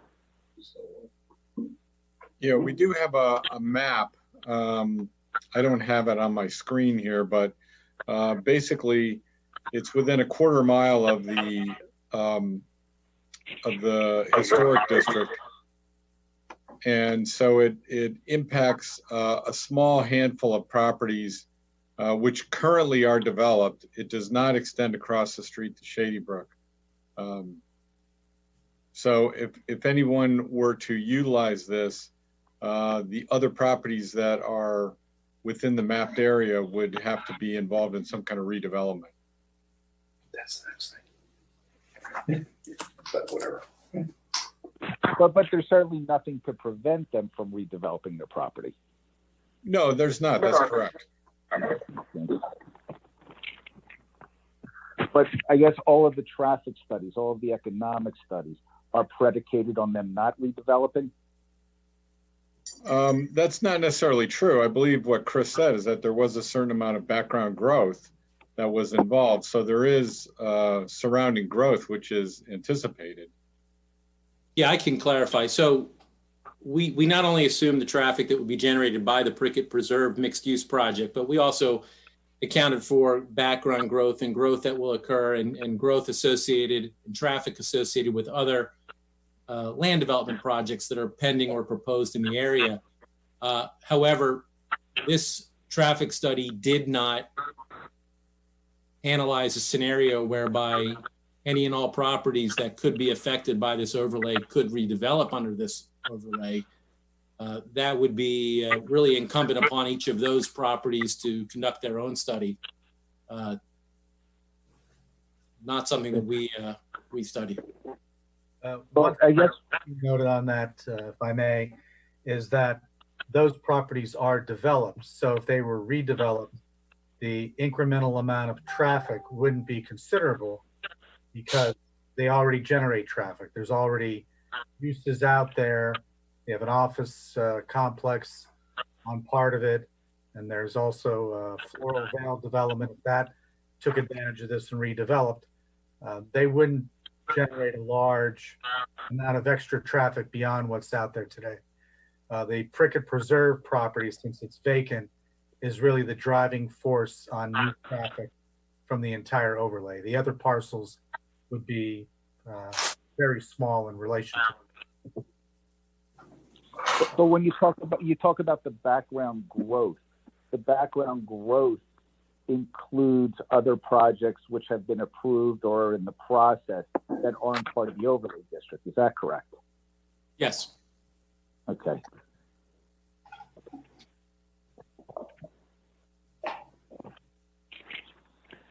And then I have a question really from a procedural standpoint in that obviously, as was mentioned at the start of this, the planning board had approved this 8-9 months ago, 10 months ago, however long it was. And the purpose of this, I guess, as you mentioned, is to discuss the changes since you've approved it. Is that correct? Correct. And the planning commission is required within 30 days of the receipt of the ordinance to make a recommendation to the Board of Supervisors on the ordinance. So they need to make a new recommendation since the parameters of the ordinance changed from what they had done a year ago. And then I guess, and I'm not sure whether this is more a question or more just a comment, but wouldn't it have made sense, and since obviously this is important for the planning board to hear this and important for the planning board to give its thoughts to the changes, certainly some of which are very significant, that wouldn't it have made sense for there to have been more notice of this or more advertisement in light of the fact that at the last meeting for the supervisors, they had talked about they're going to set a meeting, which turned out to be, I guess, August 17th, but there was no indication that the planning board was ever going to be back here again, or that this hearing was ever going to happen, or this meeting was ever going to happen. Well, I believe they did mention that at the last Board of Supervisors meeting, that the Planning Commission would be hearing this on today and August 10th. It was also in the newspaper at the last Planning Commission meeting on July 13th. They acknowledged receipt of the ordinance and laid out the schedule that we'd be meeting today and August 10th. And so it has been out there. It was posted on Facebook. The Planning Commission meeting also was advertised in the newspaper. And in terms of just I guess one final question relating to the apartments and who and the people that will ultimately be there. Who I guess do you view as your competitors in terms of apartments in this general area? For example, if somebody's looking for an apartment, why would they come to this development or to what other developments or what other apartment complexes? I can answer that question, Dwyer. with Equus. The closest comparable is Polo Run, but there's several others, including one that's proposed at the Valley Shopping Center and several along Township Line Road. They're all in the same Yardley, Newtown market area, and they're the projects we look to in order to create these comps. And I'm sorry, it's a little hard to hear over the phone. I didn't hear what you said about a shopping center. I said there's a big one, a big project proposed at the Oxford Valley Shopping Center. That would be a future comp that would be comparable to this, because the projects which are coming out now are probably more inclined to be fully amenitized to accommodate the expected tenants that we have anticipated here. So, but Polo Run's the closest comparable, right down the street. It's a high-end project, 1 and 2 bedroom project similar to ours. Okay.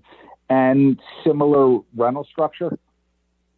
Yeah, I mean, the demographics are similar, I guess. To some extent, it's 1 and 2 bedrooms. Their rental rate is similar to what we're projecting.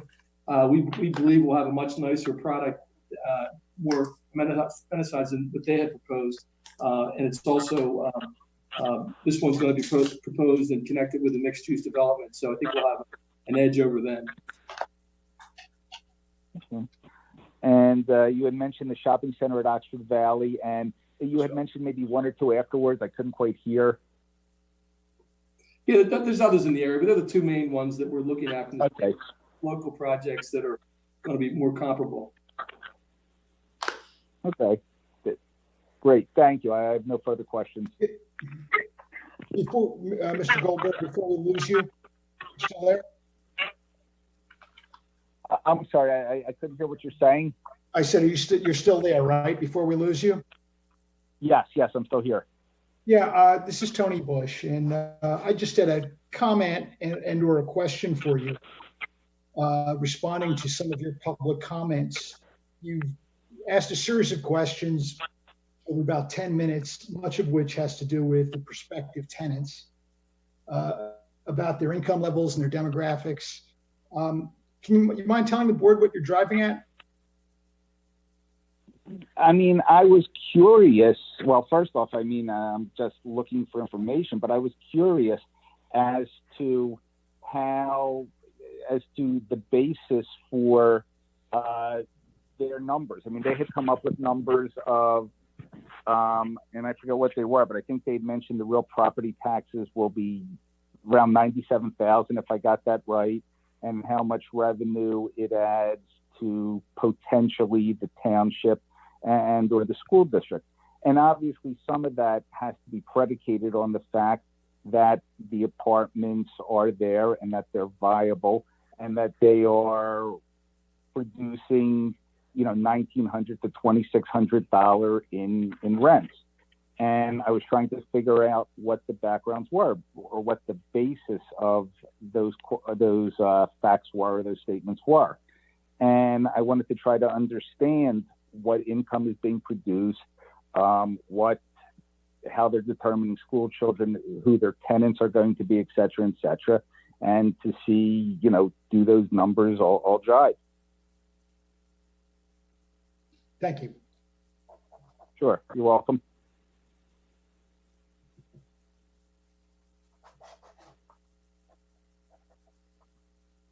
Is that it, Mr. Goldberg?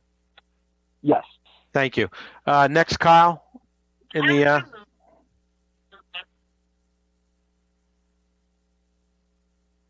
Yes, I'll be moving Anthony in now.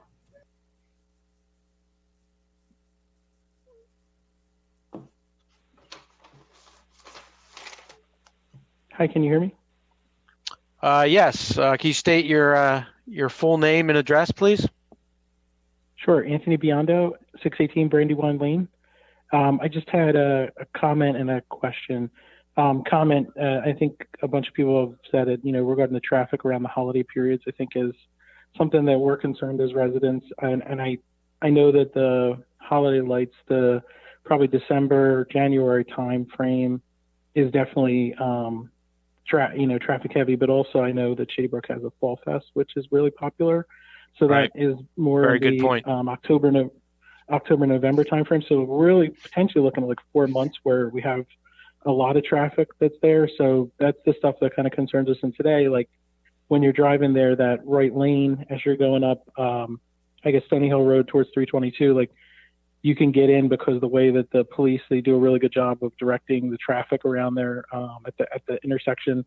I wasn't sure if any thought's been given to having a conversation with Shady Brook to either allow them or incent them to create an entrance off of 322 to possibly help reduce the traffic to Stony Hill Road that comes through there, because then people potentially could exit and enter if they're trying to get to 95 off of that way, and then maybe it reduces the demand on Stony Hill. I think that's a good suggestion, and I assume Vince and the two applicants will consider that. The Shady Brook Farm doesn't have access onto the bypass, so they sold that corner piece to. Well, I think it was more that you'll look into coordinating with those those two seasons and coordinating with that as far as and Chris and his group will look at it. I'd mentioned something at the end, and Chris did indicate that they would look at it, some type of system that could be put in place temporarily to help move traffic. But also, it's not the applicant's responsibility to clean up traffic issues generated on an adjacent property. So I'm sure they'll help, but it's not their responsibility. Yeah, absolutely. I get that. I just know it would go a long way. I think with a lot of residents, if there was a little coordination between the two properties, I think it would benefit everyone, and it, you know, maybe paint it in a more favorable light for everyone. I agree. All right. Thank you. Thank you, Anthony. Thanks. I'm moving Brian in now.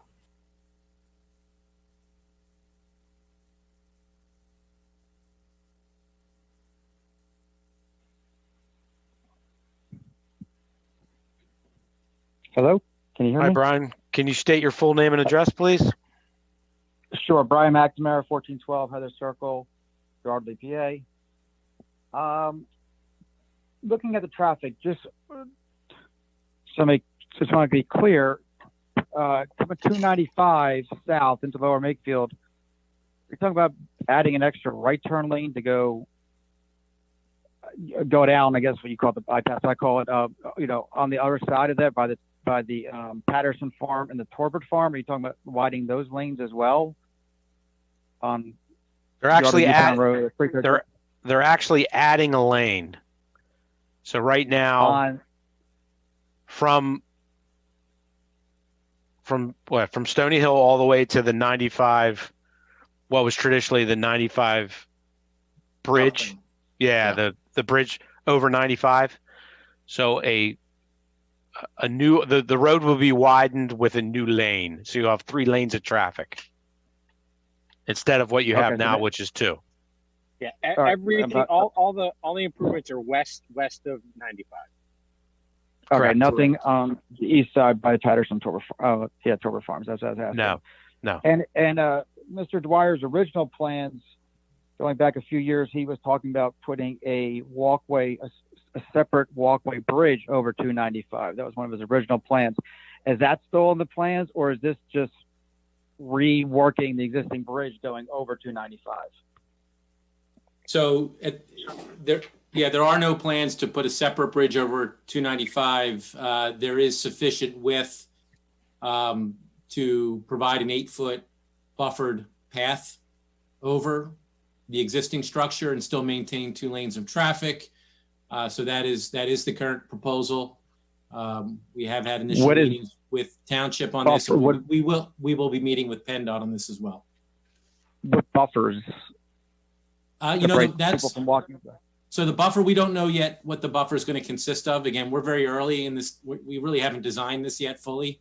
We're at a conceptual stage, but that's one of the questions that was raised by Township and by the Township staff. And so we will be pursuing that further. If we can get beyond sort of the zoning aspects as we move into design, that's something that'll become clear as we move forward and work with PennDOT.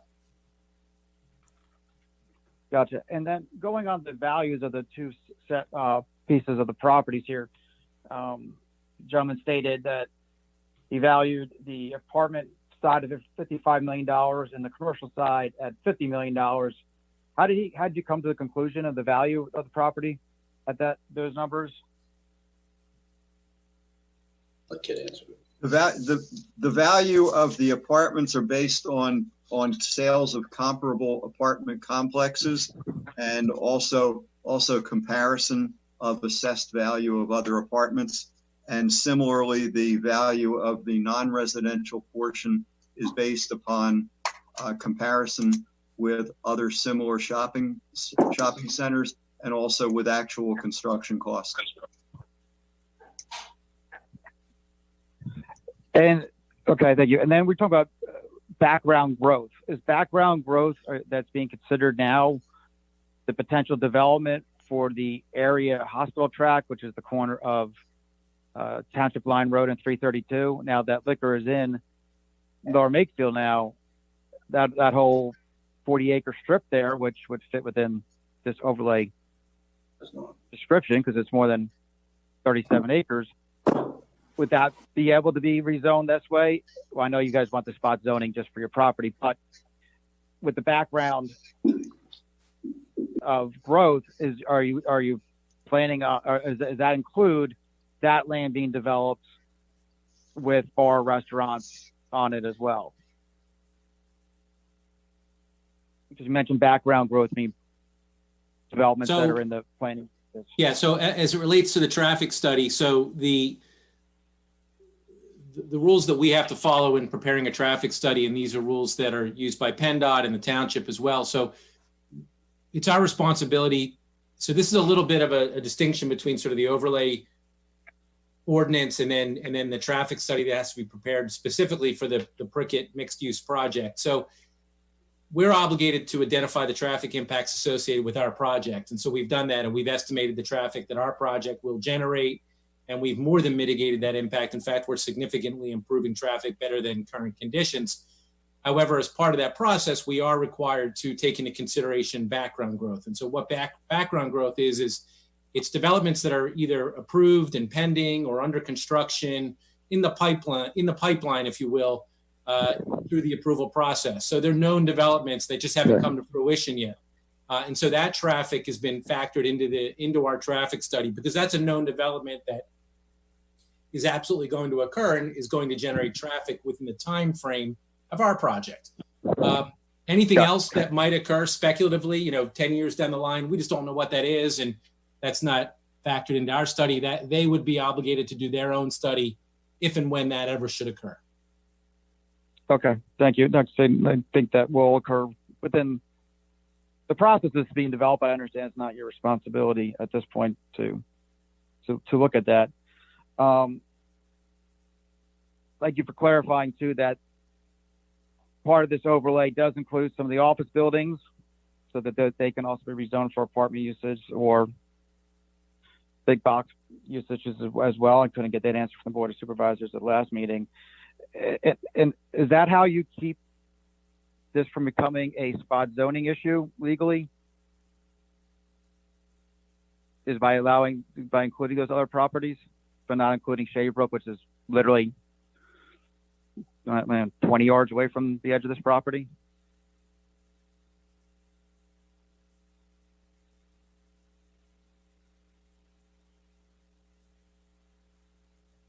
Oh, anybody? Well, I don't believe this meets the criteria for spot zoning. This is basically allowing for additional uses within a certain area that is in the vicinity of the Edgewood Village Historic District, and it does encompass several properties. The Shady Brook Farm is a little bit further out away from that, and it's also across a 5-lane highway from where it is. So it makes it a lot more difficult to meet that walkability criteria that we're trying to meet for this. This property is across the way from a state highway from the Edgewood Village. I mean, talking about 5 lanes, I think 295 is a little bit, I know there's an overpass, but I mean, let's be real there on that one. When you're doing the financial studies of this, knowing that Wegmans is coming in, so the fourth supermarket into LMT, has any consideration been put into those studies what potentially might go out of business because of Wegmans comes into this township and might offset greatly any of the tax revenues that LMT would generate from this? We don't do a regional study of viability of existing uses. However, there's no reason to believe that the area can't support another grocery store. What studies are you using that to reasonably believe that the area can support a fourth supermarket? I didn't say we had done a study. I'm saying that based on my experience and my knowledge of the area, there's no reason to assume that the area could not support another grocery store. But if it couldn't, shouldn't, well, maybe not for you because you're working for the developers, obviously, but should the township then consider the potential negative impacts this might have on the township that might offset any kind of gains in tax revenue? I think that's purely speculation. Being in this area for as long as I have, I would have to argue with your assumption that the area can support a supermarket the size of Wegmans at 100,000 square feet versus supermarkets that are much smaller. I think everybody here would reasonably, in township, would reasonably believe that this would potentially put one, if not two, supermarkets out of business. And then what happens to those structures and the loss of potential income the township would have on that as well. And that's my last comment. Thank you very much.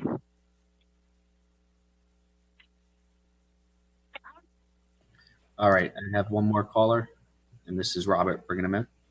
All right.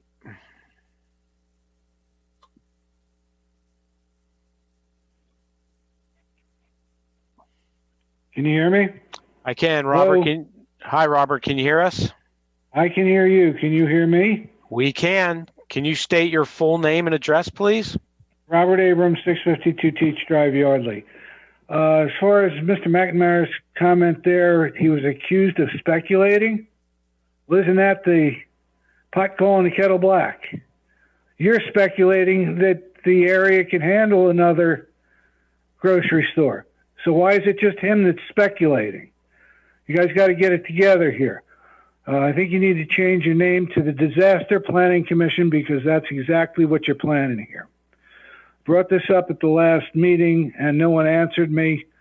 I wish somebody could bring up the artist rendition here that's on the Lower Makefield Township page so everybody can understand what I'm looking at here. There's only one exit out of this property. And I'll just call it north, south, east, and west. I can see the north sign is actually northwest on the bottom of the sketch here or the diagram. But I'm just going to go north, south, east, and west and make it easy for everybody to understand. Well, But sir, wait a minute. Before you go on, I don't know if you've been here for the full meeting. I have most of it.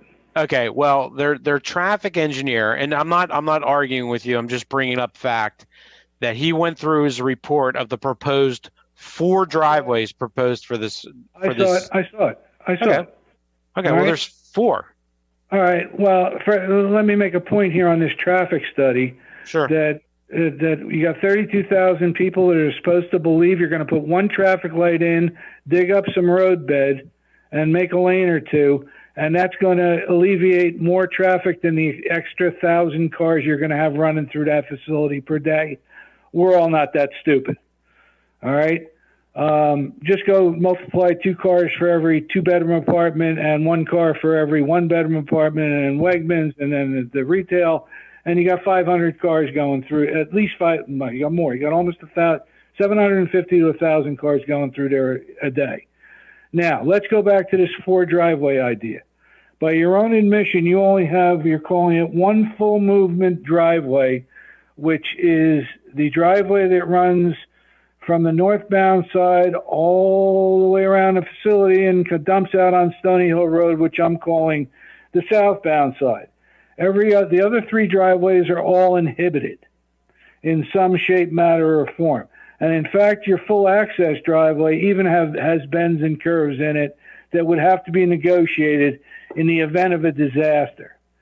Now, I have this really nice, let's call it an ammonia truck, or a truck that's carrying caustic material or whatever, coming down Stony Hill Road, and I make a right onto Stony Hill Road right in front of this complex, and right there at that double driveway that you have, that truck just happens to go over on its side. It now dumps out 200 gallons of diesel fuel, which, because of the pitch of that property, runs itself west and now blocks the other 3 driveways. Meanwhile, the tank is either spewing caustic material or ammonia gas, and it's got how many people trapped in there with no way out? You can't go out to the north because that's I-95 or 295. There's no access out on Stony Hill Road in going east. There's no access out because that's other properties to the west. You only have one way out of there. Wasn't there an apartment complex fire in Warminster or Berlin or New Britain or something where people got killed because there was only one way out? Now, if you go over to ShopRite, or you go over to Giant Morrisville, or you go almost anywhere, there is more than one way, one direction out of a complex. And unless you can find another way to get another way out of this complex, and you couldn't possibly accommodate all the cars other than to dump them out south on Stony Hill Road, you're a disaster waiting to happen. Now, I would like a comment by the traffic study engineer, what he thinks about what I just said. Oh, besides that, I haven't even accounted for whether the hazmat unit or the fire department or the police department and all those vehicles that are going to have to come in here and handle that situation. And remember, you got 2-way traffic going on here. So if one driver makes a mistake going east and runs into the driver going west, now you got a giant accident in front of that whole thing, and there's absolutely no plan here. So I would like somebody to tell me what your disaster plan is. Thank you. Okay. Chris, you're on. Yes, sure. So I understand the question. I'll respectfully disagree. There's plenty of developments that occur that are only located along one roadway, and we're no different. I might agree that there's a problem if we only had one driveway, but this site is fully interconnected. One can travel from any area of the site internally to any other area of the site, and we have a total of 4 driveways serving the site. So, you know, the likelihood that all 4 driveways are somehow blocked and traffic is not able to get in or out of the site in the event of emergency is extremely remote, if not impossible. And we're very comfortable with the access and the site planning from an emergency services perspective. So, you know, there's more work to do, and we'll have to go through the township review process and the PennDOT review process. So if somehow we've missed the mark, we'll hear about it. But at this point, we're very comfortable with it, and we think it's safe and effective. Well, all right, let me make a comment to that. All right, you may be comfortable with it, but you don't have to live here. Okay? I'm not comfortable with it. I pay taxes here. I have to live here. Just like you're telling us your one traffic light's going to eliminate 1,000 new cars, you're going to finish your study, you're going to get out of here, you're going to collect your big fat paycheck, and you're going to dump all the problems on the residents of this township, and that's a problem for me because I've been here 35 years paying taxes. Thank you. All right. So we have any other public comment? Anybody else in the public comment room, Kyle? No more comment. That's all. Thank you. All right. So I think we've all heard from the applicant. We've reviewed a detailed traffic study, which we have not seen or let me, not a detailed traffic study, but we've seen a traffic concept finally, and I think I advise the board to take a look at that and any other questions on that. I know traffic gets to be difficult. Chris did a very nice job of explaining everything with the level of service. And then I think with the ordinance rewrite, that will have to be moved on next meeting, correct, Jim? That is the deadline. So there will be some type of motion and some kind of action by the board next meeting for this application. Or not this application, I apologize, for the ordinance rewrite and our recommendation, yay or nay, to the Board of Supervisors. Hey, Craig, we had one more public comment. Just call it. Sure. No problem. Sorry, guys. This is the last one. They were having troubles hearing, but I'm going to put them in right now. Okay.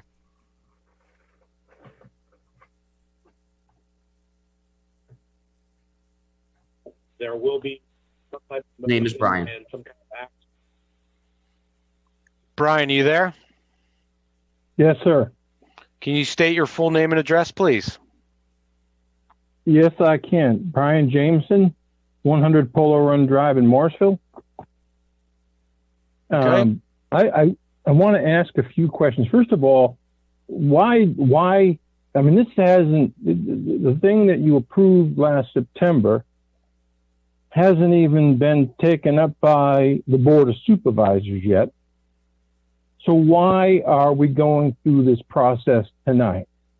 So what Can happened someone was, explain that one to me? sure, we set forth a version to the supervisors. The supervisors did some information gathering. They changed what we had sent to them with our recommendation. They've sent it back to us saying, can you please review the changes? Okay. And in conjunction with that, it was sent to the Bucks County Planning Commission, and we'll get their official review from the Bucks County Planning Commission. Therefore, we'll take those into consideration, review their changes, and send it back to the supervisors with the final version and our recommendation. But the Board of Supervisors officially haven't made any changes because they officially haven't taken it up. All they've done is set a date to have a public hearing. That's correct. That's the way it's. So you can't make changes to something that you haven't taken up yet. Well, No, that wasn't. No. Go ahead, Barbara. You want to explain it?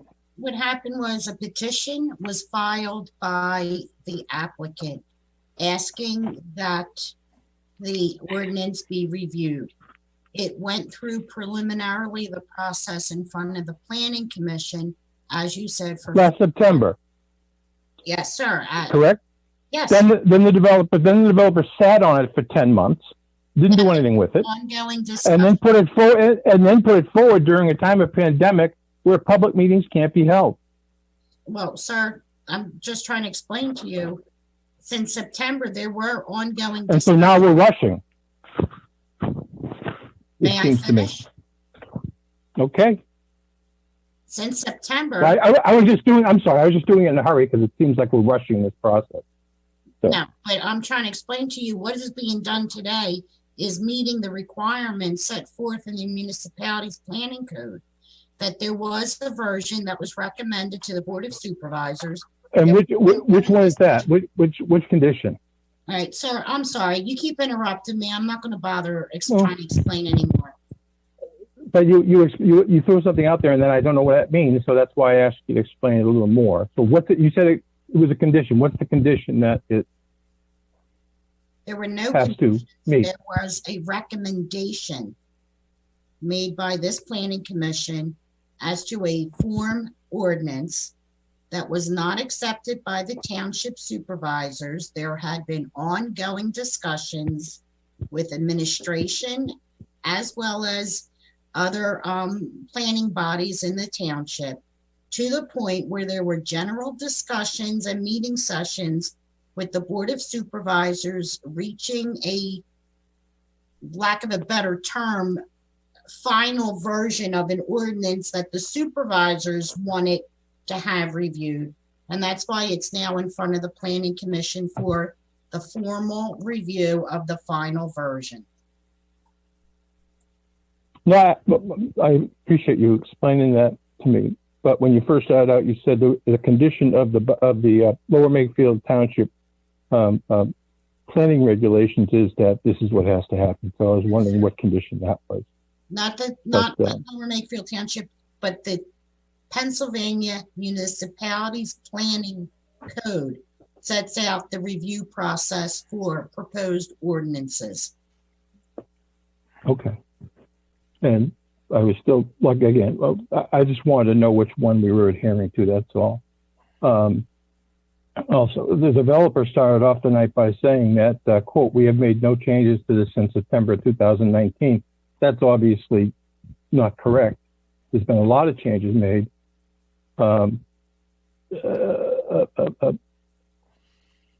Just a point of clarification. I asked if their site plan had changed. And what they said is the site plan had not changed, although the overlay district had become more stringent. So the site plan had not changed, but the overlay district ordinance has changed. And that was clear. Yes, they didn't say that. You said that, Mr. Bryson. That's correct. They didn't say that. They said, right. Okay. Yep. One other thing I want to state, while I was on hold, I downloaded some traffic handbooks and looked up what exactly a D was. And here is what it said. D, approaching unstable flow, speeds slightly decrease as traffic volume increases. Freedom to maneuver within the traffic stream is much more limited and driver comfort levels decrease. Minor incidents are expected to create delays. Examples are a busy shopping corridor in the middle of a weekday, would require prohibitive costs and societal impact in bypass roads and lane additions. So to say that it's desirable is really not speaking the truth. I would venture to say. I have it right in front of me, reading it, and for a traffic engineer to sit there and say a D is desirable. I mean, I can imagine trying to sell that one to my father when I was 12 years old. Dad, good old D's, great report card. That's I'd like a response from him because that just obviously is not true. Well, so I will respond. It is true in that. No, I'm reading you from the book, from the handbook. Well, I'll try to answer your question. So in suburban Philadelphia, in a developed area, which is where we live, which is where Lower Makefield is, PennDOT establishes the standard, and level of service D is the design standard. And that is the threshold or sort of a desirable standard that's used in the design of traffic improvements. I'm not sure what manual you're citing. If you've conducted any of your own traffic studies, I'd be happy to take a look at what you're citing. I have not. But I'm telling you that level of service D is a desirable threshold, and certainly, whether it is or it isn't, we're much improved and much better in the future with the development, with the improvements than what we are at today. So we're certainly more than mitigating the impact of the development. In fact, we're not only mitigating the impact of the development, we're accommodating background growth, and we're improving traffic conditions even better than they are with current conditions. What is the difference, can you tell me, between an A, a B, and a C? I mean, I don't know. That's why it doesn't seem like there shouldn't even bother being an A, B, and a C. So a level of service D, the level of service D is an average delay of between 35 and 55 seconds, which again, anyone that drives in suburban Philadelphia at a signalized intersection, I think we'd all find ourselves very fortunate to be sitting at a signalized intersection during rush hour and only experiencing 35 to 55 seconds of delay. That really is a very desirable condition for any intersection on the bypass. You can't do that today during rush hour. Just because it's bad, that's okay. I mean, so if we keep it bad, that's fine. And how many cars, one thing you haven't put out there is how many cars per day will the development be adding to Stony Hill Road, and how many cars during the AM and PM, what are they called, peak hours you call them, I think? Yes, yes. Can you give the actual numbers of how many cars and trucks? How much traffic, say that again, how much traffic does the development generate? How many cars a day will the combined development generate onto Stony Hill Road? And how about, you call them, I think, peak hours? What are they, like 5 to 6 or 4 to 5 or something? Well, Chris, before you get into this, and sir, with all due respect, the key to this is let's look at this from a regional planning standpoint. I'm a planner by nature, and I look at this. What I see is that they're going to put a development in that's going to generate more traffic on Stony Hill Road. However, the conditions are going to get better. They're going to invest $6.5 million into offsite road improvements to make the condition better than it is now with the development.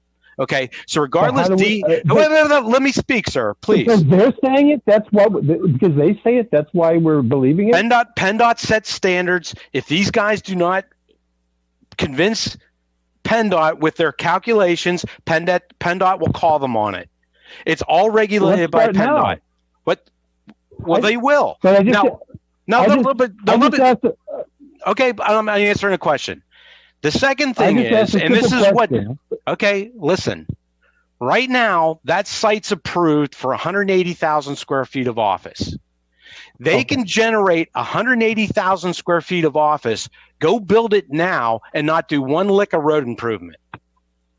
Okay? You know, honestly, Mr. Bryson, can I just respond to that? You've been saying that through the whole planning process. Absolutely. And during the public hearings at the planning process, the developer stated that they've had it on the market for an office research complex for 10 years and never got a bite. So can we cut the crap with saying people are going to put offices there, please? Because they said themselves they're not going to do it. It's not going to happen. The developer said himself. No, the developer said he's had it on the market for 10 years and no one has even bitten at it. So, sir, all I'm saying is... Did he not say that? Did he not say that last fall? I don't remember. Mr. Bryson? He did. Yes. A reminder, it has been approved for the construction of a 125,000 square foot warehouse at the corner of Stony Hill and Stony Hill for the front part. Right. So all I'm trying to say, sir, and 100,000 square foot big box is going to generate more truck traffic than that warehouse will. Well, but the fact of the matter is that, again, with their road improvements and the development, they're going to improve the situation. That's all. And guess what? Legally, that's all they have to do. Well, legally, you don't have to give them the permit. But all I'm asking him is numbers. How many cars a day are you putting onto Stony Hill Road with your planned development, and what are the numbers during what he called the peak traffic hours? All right, Chris, you got those numbers? Chris, you got those numbers? All right. I do. So in terms of newly added traffic, right, because there's different kinds of traffic. There's traffic that's already traveling past the site and which will visit the site. Those don't really count as new trips, but if they visit, yes, they do. All right. Well, no. So new traffic added to Stony Hill Road. It's in the morning. It's 456 trips. For 1 hour? Yes, 256 entering, 200 exiting. In the afternoon, it's 340 entering, 323 exiting, 660 total. And then on Saturday, it's 808. So that's 415 entering, 393 exiting. Those are all peak hour numbers. So that's 11 cars a minute, 11 more cars a minute on Stony Hill Road on a PM peak hour. And I don't know, the traffic engineer, I think, said that the intersection of Stony Hill and Township Line Road is very good right now. I don't know if he's been there during the peak hour, but I've got photos where it's backed up 2 queues. Okay. Well, as the process goes, what's the grand total over the course of the day? But you didn't tell me the grand total over the course of the day. So over the course of the day, the new trips over the course of a 24-hour period is 9,091. And you said 24 hours, but you're only going to be open from what? Like what? Well, this. So what are the between the business hours? I don't know the business hours. I mean, typically, I don't know the business hours. I mean, there's aspects to this site that'll generate traffic 24 hours a day. You've got a residential component. You've got potential, retail and restaurant components, which generate traffic into the evenings. Supermarkets are all open early in the morning, open late at night. So I don't know the set hours, but this will encompass a large part of the day. Yeah. And one thing, I read this on the document drop that you guys had on the township website, and thank you for doing this. You kind of did like a second study on economics that isn't as positive as the first one.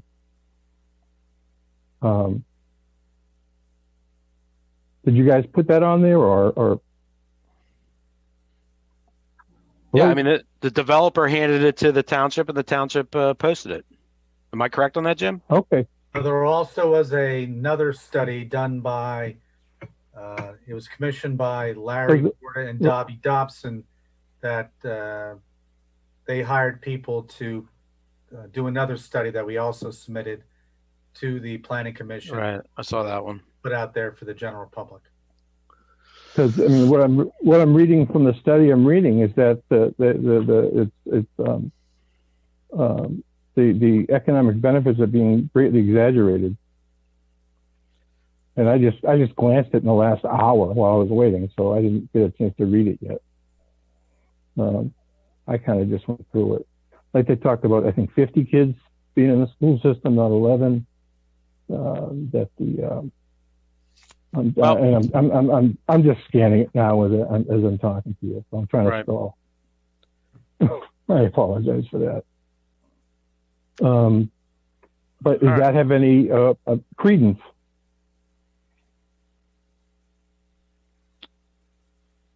Is that going to be taken into consideration? It's all part of the process. That it's one element of many to consider when doing this. When looking at this. Now you got to remember too, and I know I've said this before, but the fact of the matter is this is just approval for the overlay. We're not approving the project, right? So there's, miles to go yet on this. Again, this is just for the overlay to allow this overlay within a mixed use overlay over the existing zoning. It's not approving the project. Okay. I understand that, but would you agree that once the snowball gets rolling, it's a lot harder to stop it? I've been in this game a long time, boy. I've seen a lot of things stopped at the last minute. So no, I don't necessarily agree with that statement. I didn't say it would stop. I said it's a lot harder to stop it. Well, I don't know. Okay. And I guess my question, one last question to the developers is why now? Why, when we can have real public hearings, are they deciding to come forward as opposed to when we could have? I mean, they sat on this for 10 months. With all due respect, sir, almost every night for the last 3 months, I am at my desk on one of these calls at a public hearing for X, Y, and Z. The world's not stopping. Things are moving forward. This is what we've been dealt. And this is what we're doing. And this is not just lower Makefield. It's just not lower Makefield. It's the 5 counties. It's just the way things are these days. Well, I'm not laying the blame at you. I'm saying these guys, the developers, sat on this for 10 months, and I don't know why. And all of a sudden, I don't think they've been sitting on it. Well, they haven't. They had waited 10 months to bring it to the Board of Supervisors. Right. That I don't know how to address. Go ahead, Fred. Just to shed a little light on the last 10 months, when you were finished with it back in September, there was quite a number of issues that the Planning Commission asked to be clarified and straightened out. One of those things was the traffic. It took quite a few months and John, if I'm wrong, you can challenge me at any time. But it took quite a while to get all these various components prepared and gotten ready so that the board could actually come up with a rational proposal to answer the Planning Commission's questions and concerns. I think Vince, Mr. Dwyer, John, and everybody else on your team, it just took a long time to get all this information. And then, of course, COVID started, and there was a bit of a delay, but it wasn't. No, I understand that. Delay. It was, we got the information and we dealt with the information as a board as soon as possible, and the process, goes forward as we speak. But I mean, and again, I wasn't criticizing anyone from the township at all. No, I mean, I wasn't criticizing you or the board of supervisors or Mr. Bryson or anybody. I'm just saying the developers decided to come forward when public hearings, real public hearings couldn't take place, and I just find it unusual. We haven't had any public hearings yet. We're still in the process of finalizing this proposal. This process right now is for the Planning Commission to eventually approve the proposed ordinance as it's advertised.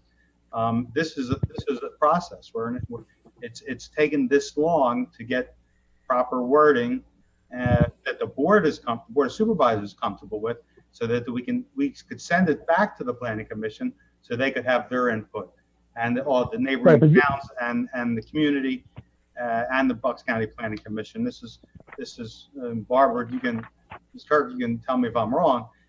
I mean, this is just the way it goes, and it's taken this long is good, because the longer it takes, the more public input we have. I think we're at this point now where I think if there's anybody who doesn't know about the ordinance, they're living under a rock. But that's my opinion. But we're going to have a public hearing in 3 weeks, correct? We're going to have, I think, at least 2 more meetings with the Planning Commission, public meetings, before it comes back to the board for consideration. Actually, I think it's the August 17th meeting that's scheduled in front of the board is not going to occur.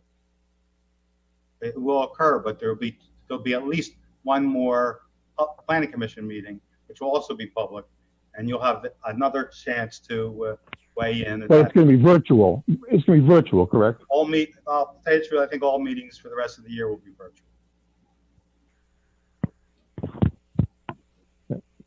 Can I just ask one more quick question? I noticed the Citizens Traffic Committee. I didn't know we had one, but I noticed it about a couple months ago. But they haven't posted any minutes since January, and the last couple that there were minutes posted, they had taken up this issue. I don't know. Do they have any impact on how the planning board sees things, or how the BOS sees things, or? Yes, they'll review it, and in our packets, they will, if they have a review letter or concerns, they will put it in our packet for our consideration. Anyway, the public can see that too, because like I said in the minutes, I believe so. I think all that information is posted, right? The latest minutes posted is July 6th. Right, but this isn't. No, I'm sorry, I misunderstood. But when there's a land development application, is when they'll so when there's an official application for the project. Again, I don't think they would look at an ordinance, right, Jim? You wouldn't send this application or this ordinance to all the ancillary review committees, would you? No. No. It should be noted, though, that one of the traffic improvements proposed was a recommendation from our Citizens Traffic Commission. And that was the taking the exit off of I-295 West. And instead of making it that merge, that then you had to yield and then head over 2 lanes to get to the other side, to make that an actual controlled intersection where you come to the light and you have dual right turn lanes onto the bypass heading west. And that just kind of cleans everything up and makes it a lot easier for a car to make that turn and then go to make the left on Stony Hill Road. Okay. Can we do something about them updating their minutes? Because I know that I've heard Ms. Blundy give a report at the Board of Supervisors meeting for what they talked about, but you go back and you look for the minutes and they're not there. Right. Will do. Thank you. Greg, Well, one more thank popped you up. for your time. Greg, I have one more, Lisa, and that's it. Okay.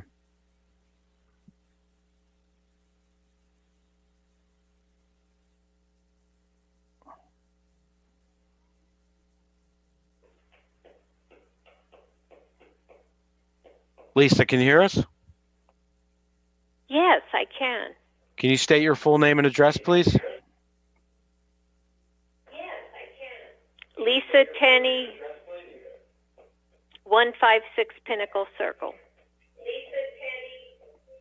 Lisa, can you turn off the video in the back, please? Yeah, I will.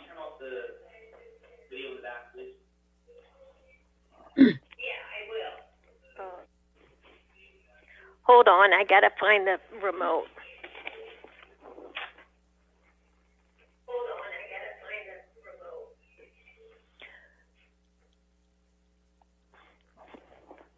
Hi, everyone. I was kind of late in hearing about this meeting at 6 o'clock. I was surprised to find in my email this notice of this meeting. I had wished to honor the great John Lewis and his legacy and his greatness as a leader, but instead I need to listen to this, being a person, a citizen who cares about their community. So, again, if this meeting's about the zoning change to mixed zoning, the whole premise is wrong. And I'm going to start because I'm sitting here with the Bucks County Planning Commission memorandum dated September 23rd, 2019. And I'm not going to read through the whole thing. I want you all to make that public to everybody in LMT so they can see where this project started and how over a pandemic it's become redlined and what it is today. So I'm going to give you just one example. They recommended, this is a commission that only recommends. So section 200-50.7 permitted uses, restaurant with drive-thru. The list of permitted uses allows drive-thru facilities for restaurants and for financial services and banks. This is the Planning Commission, we question if drive-thru facilities are consistent with several of the stated purposes of the overlay district, namely to promote walking and biking as transportation alternatives and to encourage pedestrian and vehicular interconnections with adjacent developments to reduce congestion on area roadways. The purpose of the drive-through facilities is to accommodate traffic at a particular use. Township officials, which is you, should determine if drive-through facilities are consistent with the intent of this proposed district, particularly in light of regional traffic. For example, I-295 that may be drawn to the site. So that is just 1A. So I would like you to make their 9/23/19 planning recommendations available to all to see how over the time of the pandemic you have come to Wegmans and apartments. Now, the other thing is I waited 5 hours for the Board of Supervisors meeting last night, and now I've 3.5 when I should have been watching John Lewis's funeral. So I have 13 questions, and I'm going to ask my questions and have them public before I'm limited in time, and they will be public to all. So number 1, mixed zoning change is used as a way to increase pedestrian connectivity and is most often employed in older towns. It was recently employed in Morrisville. In order to uniform a town of buildings, businesses, and residential areas built at different times and for different purposes. Is Prickett Preserve a true example of mixed zone use, since it is not easily accessible to all parts of the town?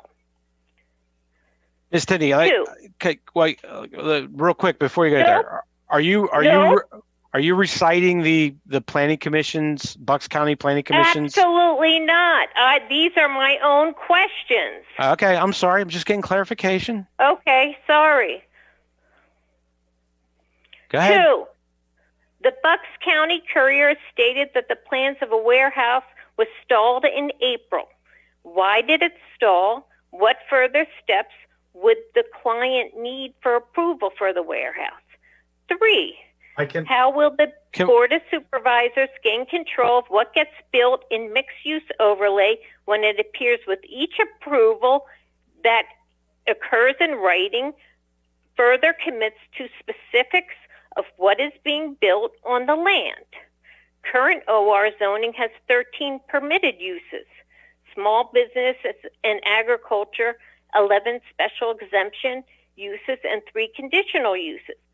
We know if zoning is approved, we will be getting a Wegmans and apartments and a drive-through something. 4, a lawyer, Nate Fox of Obermeyer Land Use Law Firm representing Shady Brook Farms, asked for inclusion into the mixed-use overlay. If not now, in the future. Have any other properties, farms, or neighboring properties submitted letters seeking zoning change? 5, how do developers intend to build a bike pedestrian path on Stony Hill Road where it crosses I-295? I don't know what this 8-foot buffer is. What level of safety was the Sandy Hill Edgewood Road intersection rated at? A light is proposed at Stony Hill Township Line Road. If Prickett's Preserve is to be built, it has been purported that the safety will increase 1 letter grade, depending on time of day. Did the safety upgrade take into consideration additional traffic demand when Prickett Preserve is built? Did the traffic study include how many extra minutes it will take me to get to Newtown or New Jersey? Okay, now I looked tonight on your PowerPoint, and by the way, any of the developers who put their documents on, I could not see, and I have a great optometrist, okay? So we can't see your whatever you post on the TV, all right? But I did see the traffic study, and I did seem to see that that Shady Brook Township line intersection today, AM was a B, PM was a B, and then if we go to with development, it goes AM as a B and PM as a D. And also, if any of these improvements, safety improvements, so-called, if there's a fatality, meaning a death by a person, is the LMT Township responsible for approving these safety improvements? Please address that. The Prickett Homestead you have proposed to be an office building. It dates back to 1700s. The people that founded Lower Makefield Newtown and Langhorne lived on the Patterson property, which also included the Prickett property. It's a national historic destination. And you think it's a good idea to be in an accountant's office? Okay. So really, so the other big question is the economic impact. I believe Polo Run is a condo association. So condo associations bring in tax dollars and HOA fees. If you're taxed, and I have been taxed with the decision, rent or buy a condo, right? The apartment's a little less expensive.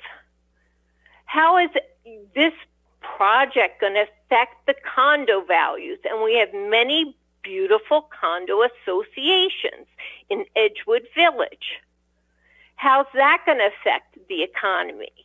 And rightly so, I've heard a lot of good things about Wegmans, never been to one, but how is the Wegmans going to be, so if it competes with an existing LMT business, such as Giant, what's going to happen tax dollars if Giant goes out of business? And by the way, shopping stores do go out of business. I drive by the Pathmark on Lincoln Highway that's gone out of business. So I know it's like a pretty good business, but everything has an impact. And nobody can predict the future. Nobody could predict COVID-19. And I really don't think you guys have done the research needed to predict a future at this point. I think the Planning Commission of the LMT needs to kind of step back. Going through this, getting pushed by a developer, once that land gets developed, you set a really dangerous precedent. Okay? You can't reverse it. Okay. Yeah. All right. Is So that you'll okay? make your 14 comments available to the township when you Oh, where do you want me to post them? so you can, or you said you're going to post them publicly? I don't know where to post publicly. I think that this is why I called in, because Okay. you know, where do I post them? You can email me. My Who email are you? address, Who are you? jmm@lmt.org. Oh, okay. Hold on. I got to get a pen. All right. Where is that? JIMM@lmt.org. All M's as in Mary. Okay. I have been trying to post them, but I really don't know the most best venue. So it's JIMM@lmt.org. Correct. Okay. Thank you. All right. Thank you. All right. So that's it. So again, everybody, take a look at your packets that was sent. Any more questions or comments, bring them to the next meeting. And that's about all I have. Does the applicant have anything else they want to say? We're good. We appreciate the time and the consideration, and we'll be available at the August 10th meeting. All right. Any of the consultants, anything else? Nope. All right, everyone. With that saying air, do I hear a motion to adjourn the meeting? So moved. Do I hear a second? I'll second the motion. All in favor, say aye. Aye. Aye. Thanks, everyone. Thank you. Thank you. Have a good night. Good night. Enjoy your drink, everyone.